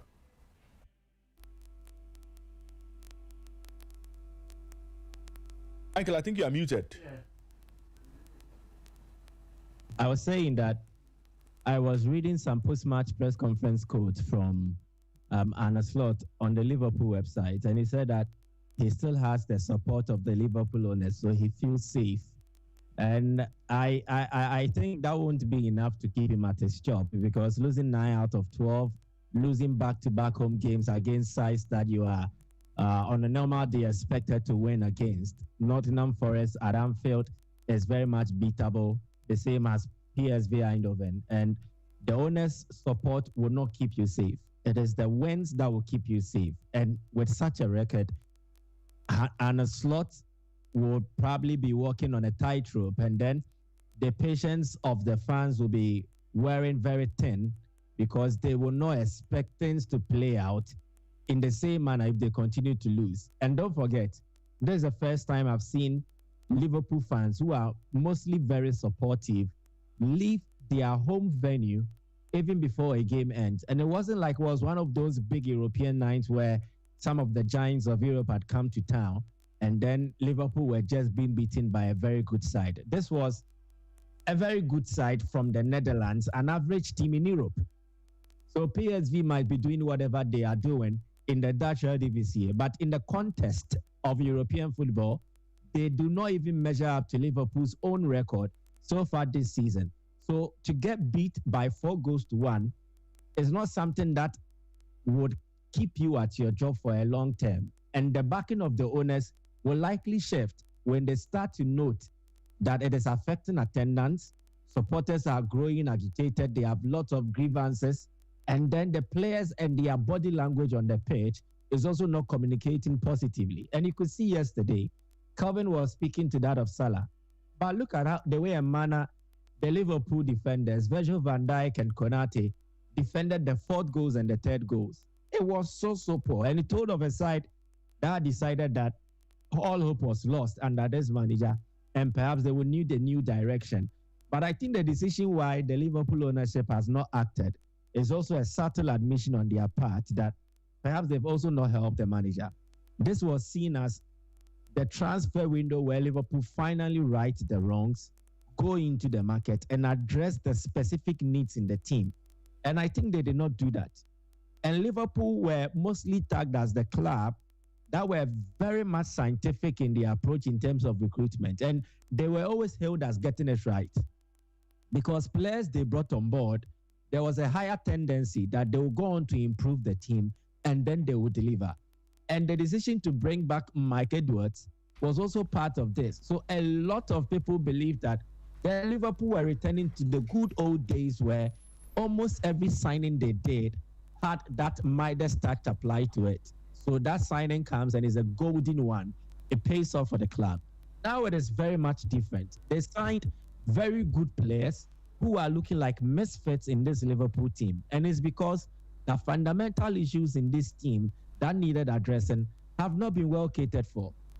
Even for some of us who are not really that deep technically to properly scrutinize and assess squads, we're screaming from behind, from far here in Ghana to those in Merseyside that this Liverpool team needed a defensive midfielder, somebody who could shield the back line, somebody who could destroy opposition attacks, and somebody who could play a part in how Liverpool were very solid defensively. They were missing a profile like Fabinho. And since Fabinho left, they have had failed attempts to get players on board. 1, Romeo Lavia, 2, Moises Caicedo, and they had to fall on maybe a 4th choice or a 4th option in Wataru Endo. So the thinking was, then after Endo came on board, the next was they will make a move to get an established defensive midfielder to upgrade their team. And that is what they did with the Fabinho signing. That paid off expertly. Fabinho had then excelled with Monaco, done solidly with them when they won the title. And then he was drafted into the Liverpool team. There was a certain versatility around him. Fabinho could play as a centre-back and also play as a right-back in his prime. So Liverpool were not just getting a competent DM, but a player whose versatility could also serve the club a lot in the future. Again, the signing of Virgil van Dijk, it was basically one that took Liverpool from stage 1 to maybe stage 4. So this is a club that has been known to do signings that transforms the team. So after winning the league, the next step they were to take was to make signings that would have improved the team. But they decided to improve their squad with names and not necessarily players that they needed. And I think they are paying for it. The Liverpool team is screaming for one additional centre-back who is competent enough. Who did they get? They brought on board Giovanni Leoni. And then even with that, they had sold Jarrell Kwanzaa to buy Leverkusen. In the defensive midfield position, Liverpool did not sign anyone. And then they overloaded their team with flying fullbacks, Milos Kerkesh, Jeremy Frimpong. Then they added the attacking players. So maybe it's a subtle admission from the Liverpool board that maybe their approach to the transfer window was very poor. And that is how come they believe that they are a part of this mess they've created and not necessarily the coach. And that is why they want to grow a bit patient. But I am sorry for Arne Slot. If the owner's backing is enough for him today, it will not be tomorrow if performances and results do not change to help the cause of the club. And for the Liverpool fans, this is the indicator they needed to note that money does not necessarily buy you success. You see, they've been spiting Manchester City and discrediting the success of Pep Guardiola in the Jurgen Klopp Pep era. They said that City won what they did because they spent more money. Now, this is the evidence. Spending more money is not the necessary key to unlock the door of success. No, you need to spend right and you need to get it right. And there's a lesson that has been offered them. X in their faces. Right, Michael. But up next for Liverpool is a Premier League game against West Ham United. That game will be happening at the London Stadium. We'll see how things pan out for Liverpool. They will lose that one. They're going to lose that game. Oh, Nuno won't spare them. Yeah, West Ham themselves are on a 3-game unbeaten run. Yeah. And they will be hoping to actually take advantage. I mean, Liverpool at this point is there for the taking. Any team would be confident playing against Liverpool. I mean, any team that comes up against Liverpool would say, well, that's a potential 3-pointer for me. United got to that phase. United were once at that point. So, I mean, anything is possible. But let's look at the Arsenal versus Bayern Munich game because it was the biggest game on the night. Arsenal made light work of Bayern Munich. A result 3-1, shocked everybody. We thought it was going to be a bit more closer. Well, I was surprised because I thought it was going to be a much more closer game. But Arsenal did make light work of Bayern Munich, making a huge statement as far as winning this year's Champions League is concerned. Currently maintaining their unbeaten run in the competition. Kelvin, what do you make of this Arsenal performance and what story does it tell of Arsenal this season? I think it tells you about the evolution of Arteta's plan after the 5 years. He made mention that now they have to win, or now they are ready to win. They need to make statements. He's not building again. They are not close. Now it should happen. And it tells you about, the kind of players that Arsenal have at the moment. Yesterday, if it was any other day, after Arsenal conceded the equalizer, they would have crumbled. It would have been disastrous. Like we see Arsenal every now and then fail to play in crucial games and then excel. The confidence, the edge, the dominance. It got to a point. Arsenal had just 29% and Bayern were with 71%, and I was like, how will Arsenal survive this game? But they only took a number of players, and there are times I question, players with Spanish training, or do I say Spanish players? And yesterday was one of the reasons why I would recommend that every team, any team at all, if you have an opportunity to sign a proper Spanish midfielder, don't hesitate to. Zubimendi out of that first phase, or what they call phase 1 play in midfield, to try get away from bodies, make the pass, and then make sure that you build an attack from midfield, was what saved Arsenal. And the money they splashed on him, fine, we might have been talking about Thomas Partey every now and then, but I think that he's the one making Arsenal not miss Partey so much and giving Declan Rice that opportunity to even burst a lot more forward. Rice might have won the player of the match with his rant, with his burst, with his energy. It's like he has about 8 tanks in him. Yeah. But I think Zubimendi is the main orchestrator of that Arsenal team. And look at the men Arsenal have now. Jurrien Timber. This is a guy who was supposed to come and then be a backup centre back. But he's now playing right back, and I don't know in the world, if you're talking about the top 3 right backs currently, I won't mention and not mention him. Right. Defensively, he's trusted. When it comes to attack, you can trust him to join with his best runs. Look at William Saliba. Bayern have a game plan that they always project every now and then. Harry Kane drops very deep into the opponent area, creates spaces. Once he makes the turn or he leaves the ball to Kimmich, it's a cross-field ball to the left and right-hand side, and then they capitalize on it. Olise does his magic, and then they get the best and then win games. But the Arsenal managed to just keep him quiet. I've never seen that. If you want a player who has tormented Arsenal in the last couple of years after Didier Drogba, It is Harry Kane. Yeah, of course. Hardly do they have good days against Harry Kane. And yesterday, I think the stats had it that was the first time Harry Kane didn't get a shot on target against Arsenal. Yeah, and it was quite surprising, but credit to William Saliba. He followed him up till he got to the Bayern, area. And it was because he had to just give him that press and not allow him that, mobility. Mosquera. Look at us now. On Saturday, on Sunday, they played Hinkapie. Mm-hmm. And then Wednesday, they are playing Mosquera. It tells you the kind of depth they have. This is Arsenal without Gabriel. Yeah. At left back, Mouse Lewis Kelly, that was the terrible, I'm sure in the last year, that is the most terrible game he's ever had, because he was finding it difficult against Carl and then Olise and then Serge Gnabry, depending on whoever was on his side, until Calafiori came in. And just look at the men. Bukayo Saka, you can trust him. Look at Eberechi Eze with that pass to find that third goal, Martinelli. Yeah, very clever. Mikel Merino. What Harry Kane failed to do best for Bayern Munich to weaken the Arsenal team was what Mikel Merino did for Arsenal to weaken the Bayern team. Pulling Upamecano and then away.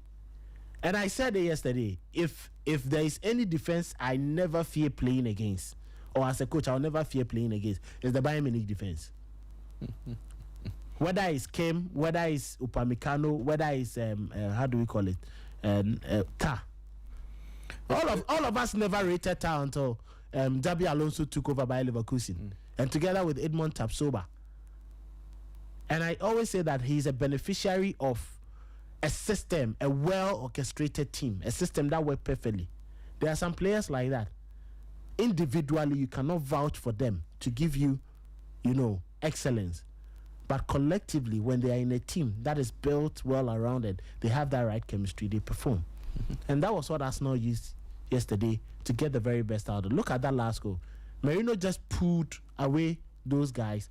Martinelli just capitalized on it, and then Eberechi hasn't made the pass. It was a break. And then, because Arsenal knew exactly how Bayern would play. Yeah. And when they were chasing the game now, they had to push the likes of Kimmich too high up the field. So there are lots of spaces to explore. And Bayern is a team who are not playing with, a proper right back. Conrad Lema is a wing back. Yeah.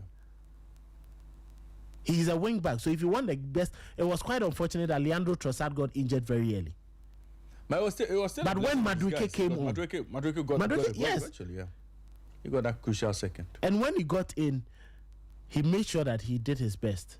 And I think that credit should go to Mikel Arteta. He's built, and the mentality that consistently every now and then he was giving us now is what has come to pass. And before the game, look at the atmosphere right from the start to the finish. I don't know, Arsene Wenger played some of the best football Arsenal has ever seen, but the atmosphere was not like this. Look at the fireworks before the game.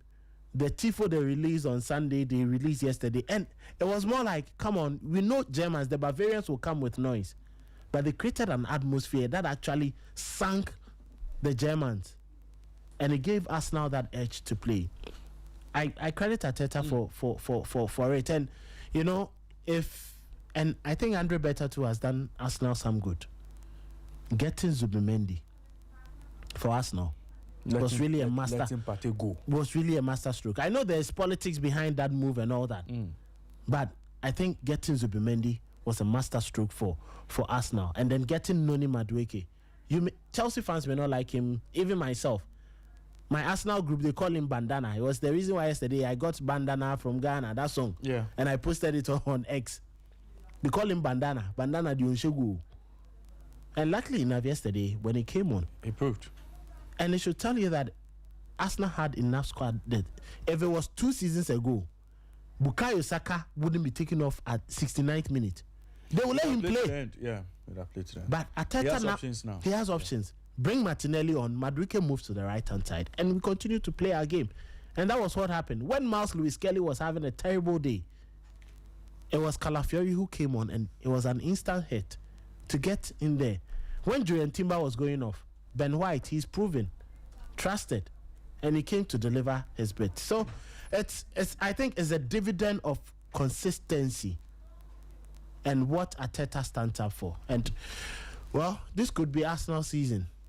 This could be, but they need to do a lot more because last season this was the same thing we were talking about. They will give Liverpool a chase. They got to the Champions League, and then when it mattered most, PSG just got the better. Let me bring Michael into the conversation quickly before we get on to do other things on the show. Michael, let's talk about this Arsenal team. Kelvin speaks about the fact that, well, the mentality seems to be up there, the confidence is there, the team is playing with a lot more freedom, playing with lots of options. Mikel Arteta finally seems to have put that team together to a point where they can take on any team in the world. Watching their performance against Bayern Munich yesterday and looking at how they did the job against a Bayern team that has been very consistent all season, how far do you see this Arsenal team go in this competition? Do they look like they have their name written on that big ear trophy already, based on what you've seen them do? Yes, I think by far they are the most complete team in Europe. If you are to look at the various factors around what makes teams complete, they have a deep squad, as Kelvin Riley mentions, and the quality in depth. They have players who, when you pair them with basically new players, they enhance the performance of these new players. Saliba, for instance, I think it is a quality that oozes off him. Anyone you pair with Saliba, provided the player is the right profile, will deliver. He made Hincapié look good against Spurs, and then yesterday he did similar for Christian Mosquera in the absence of Gabriel. So it's not just the squad in depth, like having a deep squad, but it's the quality in depth and the ability of players that you pair with being very compatible and able to enhance your level of performances. And that is how come Arteta can know that, okay, at this point in time, I need a left back who is more of a provider and not necessarily an enforcer. So he withdraws Miles Lewis Kelly, brings on board Calafiori, who is a provider. And he provided a goal for Noni Madueke with his precise cross into the Bayern Munich box. So they are the most complete team. Aside the playing body, the coaching as well. Arsenal will be ranked in the top 3 well-coached teams in the world football as it stands now, not just in Europe, across the world. I don't think a team is properly coached and well-drilled than what the Arsenal team is. So if they are not the top, they'll definitely rank in the top 3. And you look at how they are able to make the most of instances. Defending from open play, from set play, they are very solid. Then attacking from set play and open play, they have various routines that they practice. Yesterday, I want to believe Bayern Munich prepared differently for the Arsenal corner routine. And they changed it. They altered it a bit. And it was more confusing to the Bayern Munich defenders. The first one worked. They saw that the Bayern Munich defenders decided to defend in zones, and they did not really pay off for Arsenal. Then they tweaked it. Now, it was more confusing for the Bayern defenders and Manuel Neuer, and it played a part in the fumbles he made and even the first goal that Julian Timber scored. And before the ball hit the head of Timber and entered the net, I was watching per the replays, and you can see clearly Nicolas Jova and Mikel Arteta at the touchline, always ready to celebrate because they knew where that ball was going. So I think, yes, they are a well-coached team and the players are applying themselves very well. But the most fundamental part of Arsenal's growth and why they are playing as they are doing now is the mentality, the mindset. They seem to have worked on a certain psychological barrier and they've put that to bed. And now they play with that mindset that they can actually do it. And that is very positive for the team. From the religious point of view, you have the Julian Timbers, Bukayo Sakes, and the Ezes who are constantly preaching to these players to believe. And they are using Bible verses to also encourage the Arsenal fans to be full of hope and believe. Then again, you are looking at, aside that, what the team actually is doing. From player A to Z in the Arsenal side, whether the player is an experienced one or a new face, they play with a certain level of confidence and belief that this eventually would be their year. And I think that is a turning point for me. So judging by the psyche, the mindset, the mentality they play games with now, I think Arsenal are the team to beat, not just in the Premier League, but also in the UEFA Champions League. And it's early days yet, but I dare say that Arsenal will have themselves to beat in case of, I don't think any team is at their level now. And if the Champions League will be decided now, it will definitely go to Arsenal. But where do I see them going from here? I think they can challenge for the Champions League. They can go better than they did last season. And then in the Premier League, they can do the same, judging by the circumstances prevailing in the league. The teams that are chasing them are not really consistent. Liverpool, we've seen their struggles. Man City have been much more like a switch on the wall. You flick it on and off as and when. They don't really deliver that consistency. Chelsea don't have the maturity and experience like what Arsenal has. So clearly, I think they will walk away with the Premier League title. As regards the Champions League, from the evidence of what they are doing, they are the team to beat. And I think, worst case scenario, they will make the final. Right. Michael, let me say a big thank you to you for your time on the show this morning. Hopefully, we'll be back again tomorrow as we preview the weekend's round of games. Thank you very much, Michael. Have a good day. Right. Thank you very much, Raymond. Great. And that was Michael Asaribuedu joining us from Sporty 106, Sporty 91.3 in Kumasi. And he shared his thoughts with us on Champions League football, Champions League action last night, and the Kumasi Asante Kotoko versus Basake Holy Stars game.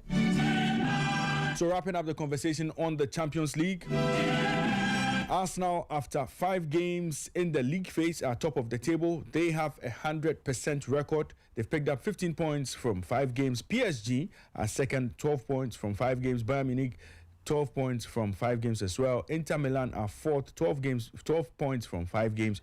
Real Madrid also have 12 points from 5 games in 5th. Dortmund have 10 points from 6. Chelsea have 10 points from 10 points from 5, sorry. Dortmund also have 10 points from 5 games. And then you have Sporting CP also with 10 points from 5 games. So from position number 1 to position number 8, they are guaranteed an automatic spot in the next stage of the competition. Man City are 9th. They have 10 points from 5 games. Atalanta also have 10 points from 5 games. From position number 9 to position number 24, you have Man City, Atalanta, Newcastle, Atletico Madrid, Liverpool, Galatasaray, PSV, Tottenham Hotspur, Bayer Leverkusen, Barcelona, Karabakh, Napoli, Marseille, Juventus, Monaco, and Pafos. So Pafos makes team number 24. So all of these teams would have to play in a playoff series to get to the next stage of the competition.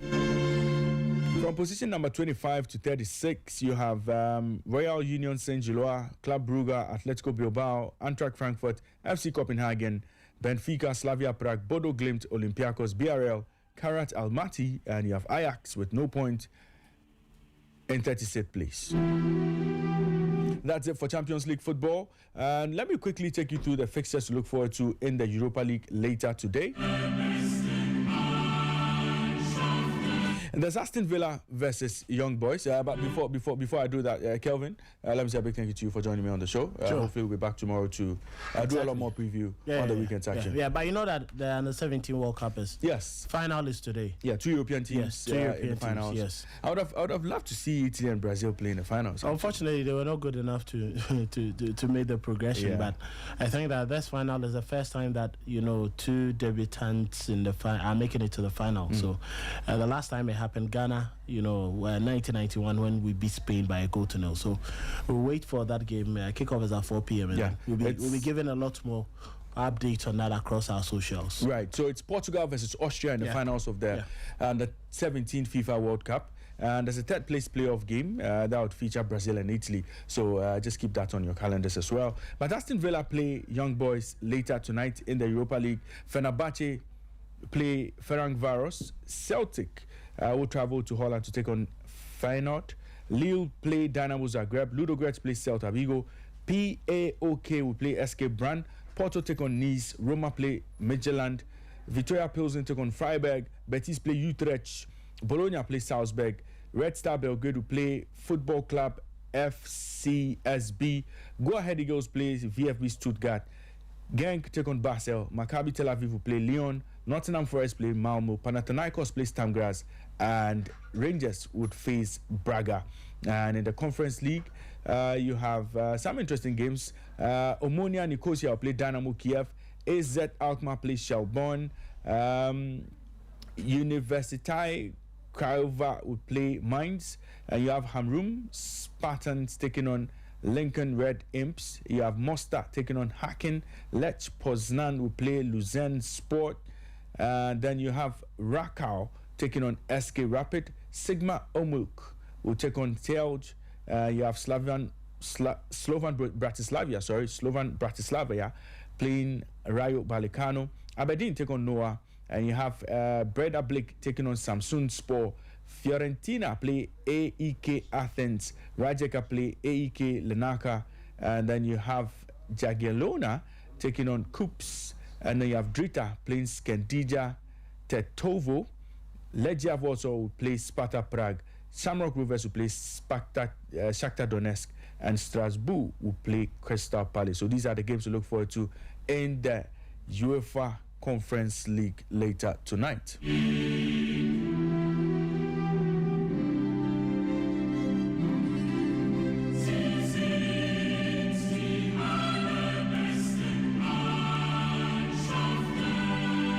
So I have a big interview. To conduct in the next few seconds, and there's a powerful documentary about Dr. Kwame Nkrumah and his impact on African football.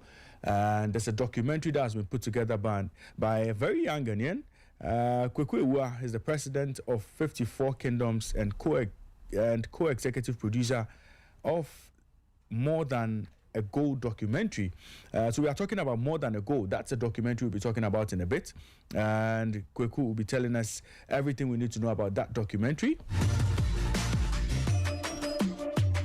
So let me get into that conversation and let me welcome my guest, Kweku Ewua. He's in studio with me. Kweku Ewua is the president of 54 Kingdoms and co-executive producer of More Than a Documentary. Kweku, good morning to you and welcome to Sporty FM. Thank you. And welcome to Sporty Breakfast as well. Thank you so much for having me. I appreciate it. Great. Well, now, tell us about your documentary, More Than a Goal. So let me use this opportunity to say thank you to your listeners, and also thank you for having me talk about the project. So More Than a Goal is a documentary highlighting Dr. Nkrumah's impact on the development of African football, also setting up Ghana as a football royalty, and pushing his ideas of United Africa or African unity vision through the sport. And so we're looking all the way from 1957 to 1966, where he was unfortunately overthrown, and a lot of the things that he did in the sport that we believe hasn't gotten a lot of credit for.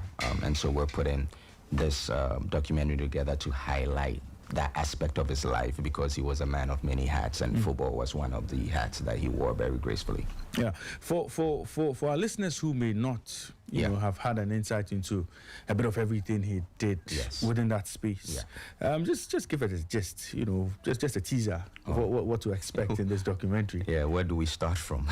So, obviously, we go back all the way to 1957 when we gain our independence. Obviously, Dr. Nkrumah gets on the podium, he gives a powerful speech, then he talks about us developing our own African personality and identity.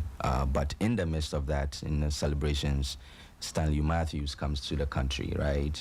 Stanley Matthews is 1956, the Ballon d'Or, the inaugural Ballon d'Or, and he comes in and play exhibition games, playing for Hearts of Folk versus Kotoko, then, you know, I believe Basake and then Cornerstones. So right there and there, the precedent is set in terms of football being a unifier, because you're talking about almost 80,000 people coming to watch these games happen. The main difference is when we gain our independence, obviously it's easy to remove the Queen's portrait on the wall and all that, but bringing different tribes and people together was going to be the most challenging task for Dr. Nkrumah. So he was looking for real life examples, and I think that Stanley Matthews visit paid that role for him. And so you hold it there. Yeah. You know, that's just the teaser I wanted viewers to get. That's just the teaser I wanted them to get. If you, the full documentary will be out soon. But who are some of the, you know, let me start from here. How long have you been working on this? From a research perspective, I would say about a decade of gathering information, understanding what really transpired. And over the last 3 years, we've been in production, and now we're in post-production, getting everything ready for the full documentary for next year around the World Cup. Who are some of the, you know, notable faces or notable voices you'll be hearing in that documentary? So the documentary, the unique thing about it is it's tiered into different spaces where different voices kind of come together to make it a powerful story. And so from a football legacy standpoint, we have the likes of Reverend Kofi Parry, you know, obviously played for the Black Stars, played for Nkrumah's Real Republicans. You have the wizard dribbler, Reverend Osei, Kofi as well, who also played for the Black Stars. The maestro himself, Abedi Pele, is also part of the documentary. Then we look at things from a legacy standpoint. Honorable Samia Nkrumah, the daughter of Kwame Nkrumah, is also in the documentary. From a historic standpoint, PLO Lumumba from Kenya, lawyer Noche Frimpong, and then from a journalistic point of view, Fifi Anaman, shout out to Fifi, my good brother, Veronica Kome, Peter Aleji, the late Joe Latte, and then there are some other names that I can't mention. People just have to wait until the documentary comes out. Right. So when is the documentary coming out? Where is the premiere? Great. So we have a couple of milestones coming up. Obviously, December is AFCON. And so the official trailer for the documentary, right now we have a sizzle out which kind of shows or tells the story about what the documentary is all about. But the official trailer launches around AFCON, so next month, pretty much December. And then the official full documentary will come out May, June of 2026, so around the World Cup. But, you know, we have a very unique partnership with the Kwame Nkrumah Memorial Park. We've had discussions of doing a Ghana premiere there, but that's slated hopefully for May of 2026. Fantastic. And what do you intend to achieve with this documentary? What message do you want to send across? I think it's pretty clear. We haven't, I believe, and you know, I believe that we haven't necessarily preserved a lot of our history, and I believe that this is a great opportunity to, one, educate. It's important for Africans to tell their own stories from an African perspective. And obviously, Nkrumah was a man of many hats. This is one section of his life. Nkrumah, the sportsman, is now well documented, and so we are taking the opportunity to bring that story together for historical preservation standpoint and for educational purposes. So return of impact is what we're looking for, not necessarily return on investment. Because at the end of the day, if we have something that people can reference whenever they need to create something about the man, then I think our job is done. Yeah. I'm sure you want to say a few thank yous to, you know, some people who supported you through this journey. Absolutely. You're free to do that. Absolutely. So yeah, start off with the ancestral spirits. We're grateful for that.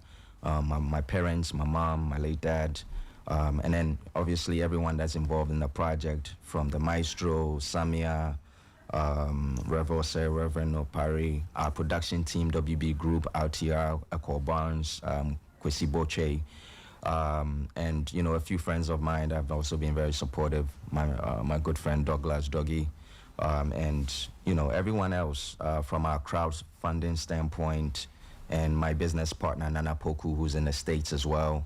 So yeah, a few things there. Right. And the documentary is more than a goal, and it tells the story about Dr. Kwame Nkrumah and his impact on Ghana football as well as African football. Promises to be exciting. The official trailer, we are told, will be out around AFCON, and would possibly see the premiere of the documentary somewhere in May 2026. Yes. So there's a lot to look forward to as far as this documentary is concerned. More than a goal, that's a documentary, a very powerful documentary that tells the story of Dr. Kwame Nkrumah and, you know, his sports side. So you wouldn't want to miss that. May 2026 will be there. to cover the premiere for you. But the official trailer will be out soon, and it's a documentary that has taken quite a long time to put together. Some interesting names would be featuring in there.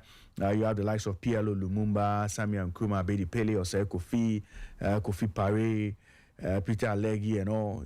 It's a documentary you wouldn't want to miss. Let me say a big thank you to you for joining me on the show. Kweku Ewa, he's the president of 54 Kingdoms and co-executive producer of More Than a Goal documentary.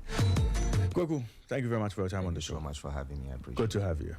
Right, and I wish you all the best. Thank you. Right. Thank you.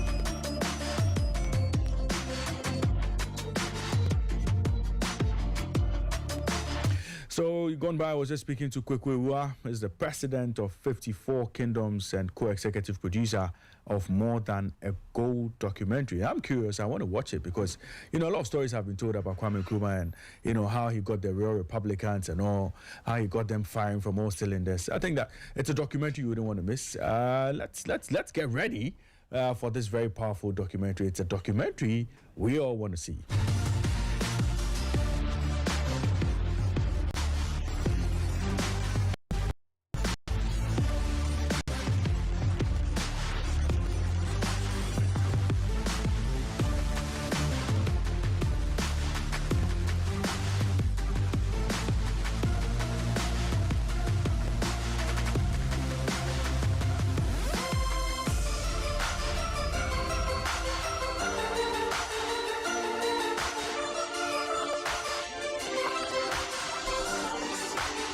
And before we take the show home, I have another interview. We'll be talking about sports and exercise medicine. So we're talking about sports medicine. And sports and exercise, has been, one of the major topics in recent times. And following the death of two boxers and, a footballer just a few days ago, it's important that we talk about sports medicine and exercise and fitness. So we'll be getting into a conversation this morning. We'll be speaking to some of the experts as we try to understand what we can do to improve our emergency services, education for athletes and coaches as well. We have to, do a bit of work on sports medicine. And that's what we'll be discussing later on in the show.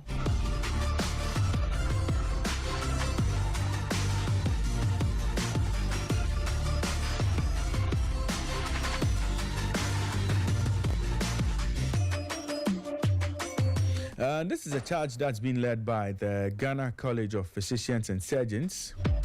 And they are leading the way to train more health professionals in the bid to improve emergency services at sport events. All of that we'll be talking about on the show this morning. But I'm joined in studio by Maxwell Amo. He's a family physician specialist and fellow in training sports exercise and rehab medicine. Please join me in studio. We'll get into a conversation a bit. But Maxwell, good morning to you and welcome to Sporty Breakfast. Good morning, and then saying good morning to every discerning listener listening to us right now. Great. You are working in a very, important and sensitive space as far as sports is concerned. A couple of times we hear of sporting accidents that result in deaths and all of those things. Sometimes the emergency response is a challenge. Sometimes boxers don't really know conditions or athletes don't really know conditions they are dealing with, or conditions that seem to be a hinder, a bother. A lot of things have come up. But when we say sports medicine and sports exercise medicine, what are we talking about, and why is it important? Okay. Thank you so much for this question. And to start with, athletes are special individuals, and just like we all enjoy sports because of its competitiveness, the joy that we get from it, people invest into it, so all these benefits that comes from sports. I mean, athletes undergo a lot of pressure, mentally, physically, and then socially. So, I mean, there must be a cadre of health professionals who handle such individuals. And that is where sports, exercise, and rehabilitation comes in. So it's a specialty, just like we have surgeons, we have hand surgeons, we have eye surgeons. Yeah, so it's also a subspecialty in medicine, which has been undertaken by the Ghana College of Physicians and Surgeons. And it runs a course after you've completed your membership, a specialization course in family medicine. So right after family medicine, then you can apply to enter into the program where you become a sports, exercise, and rehabilitation physician. So it basically deals with being a team physician, being able to coordinate care around the athletes and then people who engage in sports.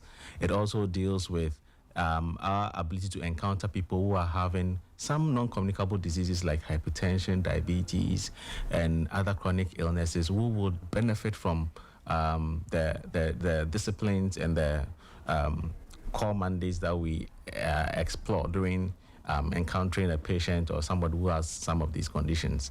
And we take it very serious as a discipline, because it takes 2-3 years to complete the program. And it is quite an intense program. Right.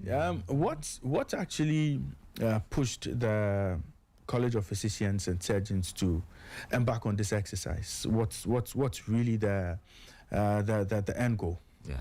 So, like I said initially, sports is something very dear to Ghanaians. In the world at large, sports is a very big. It can be a lucrative agency. Most developed countries also, I mean, make large input in investments regarding sports. So, I mean, these people who are key advocates and then key members, like athletes, like the technical men, they need that special attention.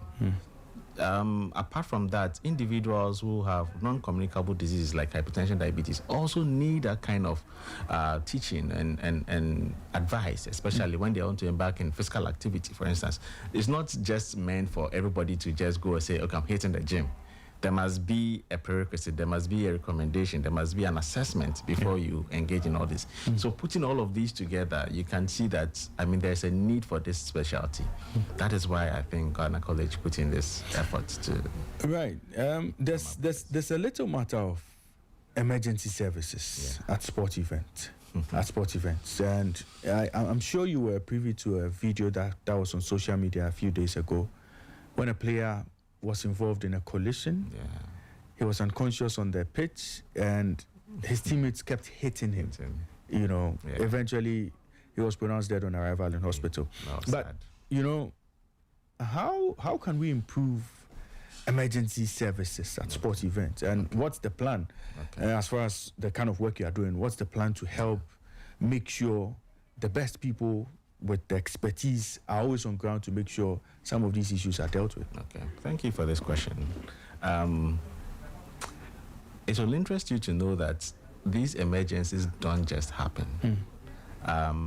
It is high time we pay attention to pre-participation examinations as our assessment of our athletes. We don't wait till the event day before we plan emergencies. And all of these are key to helping improve the outlook of sports. My condolences to the families of these individuals who lost their lives in doing something they enjoy doing. It is so sad to die out of something that you enjoy doing, and also to give people some form of hope and excitement. It is not a good thing. But like you say, I mean, pre-participation is very key before an athlete steps on the field. Nowadays, sports is very competitive, very combative. Before an athlete steps on the pitch, there must be that initial assessment. And once these assessments are done, we are able to pick up some conditions that needs to be addressed even before the athlete performs their activity. hydration status, the blood pressure. Is the person fit enough to play? You know, footballers or athletes will hide some of these things because they need that attention. They need to perform to get their daily earnings, and also their fame that they all look for. So if they will hide these things, how else are we able to pick them if we don't partake in this pre-participation examination? So that is the first thing. That is where we need to start from.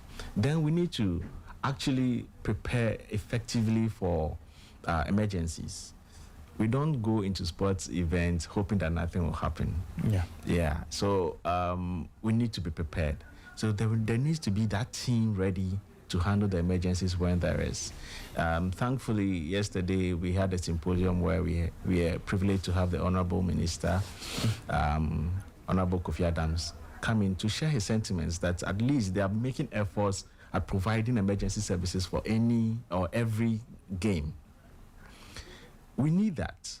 We need a team available. We need expertise so that when such events happen, then we can give immediate attention and also liaise with other hospitals or healthcare facilities around to also help with the care of these athletes. So, I mean, it's a big thing that is happening, but I think with the necessary precautions, some of these can be avoided.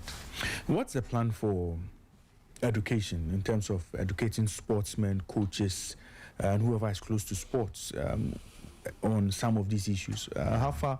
What's the plan for providing an educational model or providing education for all of these people? And how far have you gone with trying to achieve this? Okay. I would like to mention that with the help of our supervisors, the rector of the college, our training coordinator, Dr. Benatano, there have been some engagement with the National Sports Authority and also the Ghana Football Association in raising up a team to help facilitate some of these sporting events and also mitigating some of the untoward or unwanted complications that can arise. So by so doing, a team is being prepared to offer educations to the various federations. So training sessions are going to be organized. There's going to be more awareness creation. There's going to be more engagement with media houses so that some of these learning tools or learning principles can be shared with the public. We also hope to reach out to the general populace, because emergency is not just for those who are on the pitch, but also spectators can also suffer emergency. Coaches can also suffer emergencies. That's true. So everybody needs this kind of education, and we are hoping that in the near future, some of these things will be enlisted and then rolled out, as you speak. And before we wrap up, let's talk about athletes themselves. What should they do? So your body is possibly giving you some signals. And there's always, there's this thing doctors say, before anything happens to you, the body always gives you warnings. What are they supposed to do? How are they supposed to know, well, maybe I have a challenge here, I have a challenge there? Just a bit of, update on, just give us a bit of insight on how athletes themselves should care for themselves, before some of these things pop up. Yeah, great question. First of all, they must know that it is the same body that they carry that is going to sustain them in their career. That is a very important thing they should know. So if you hide illnesses, you hide problems, eventually a complication may arise where, you can't even play the sport again. So as athletes, you need to know yourself, know your body, know your numbers, know your blood pressure, know your weight, know your hydration status, know what to eat, know what not to eat. It is important dietitians are not actually looked or sought after. As an athlete, you must know the kind of food you eat and abstain from. And risky lifestyles, partaking in binge drinking, taking unsolicited drugs and all that. All of these can hamper your health. Sometimes they do this not to, let's say, hide from their problems, but also just to give them that added additional performance enhancement. Which will eventually lead you to the ditch eventually. So athletes must take care of themselves. They must know their numbers. They must seek health care personally. Even if your team hasn't engaged any, you must move to a health facility or a closer by health facility that can understand your needs and also address them appropriately. I think this is the best way we have to own ourselves. We need to seek the right places where to seek better health care. And we need to talk, especially in terms of mental health. They also suffer that a lot because of that competitive edge. You need to talk to someone. So that you can seek help out there. Well, Maxwell, your final words before we take the show home. Okay. I'd like to use this opportunity to thank Honorable Kofi Adams, who was able to make it out of his busy schedule for our symposium we organized yesterday for our athletes and then athletes' welfare. We also like to thank the rector of Ghana College for giving us that opportunity and also the space to operate. I also use this opportunity to thank our trainer, Dr. Abenatano, who is also making strides, hoping that sports and then rehabilitation medicine takes its stand in our country. And thanks to Sporty FM for having us too. We are grateful. You're welcome. Always welcome. Our doors are always open. Thank you for the opportunity. Right. And I've been speaking with Maxwell Amo. He's a family physician specialist. He's a fellow in training, sports, exercise, and rehabilitation medicine. Maxwell, a big thank you to you for joining us on the show this morning. So much, and thanks for the insight you shared with us. We're grateful. Right. Have a good day. You too. Great.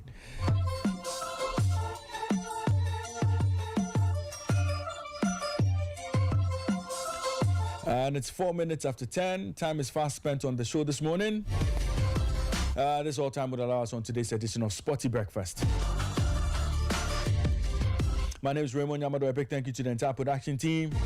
Immortal Jakwa Champon, Yusuf Desaja Isa, a.k.a. Flyboy, Fidelis J, a.k.a. Tintin.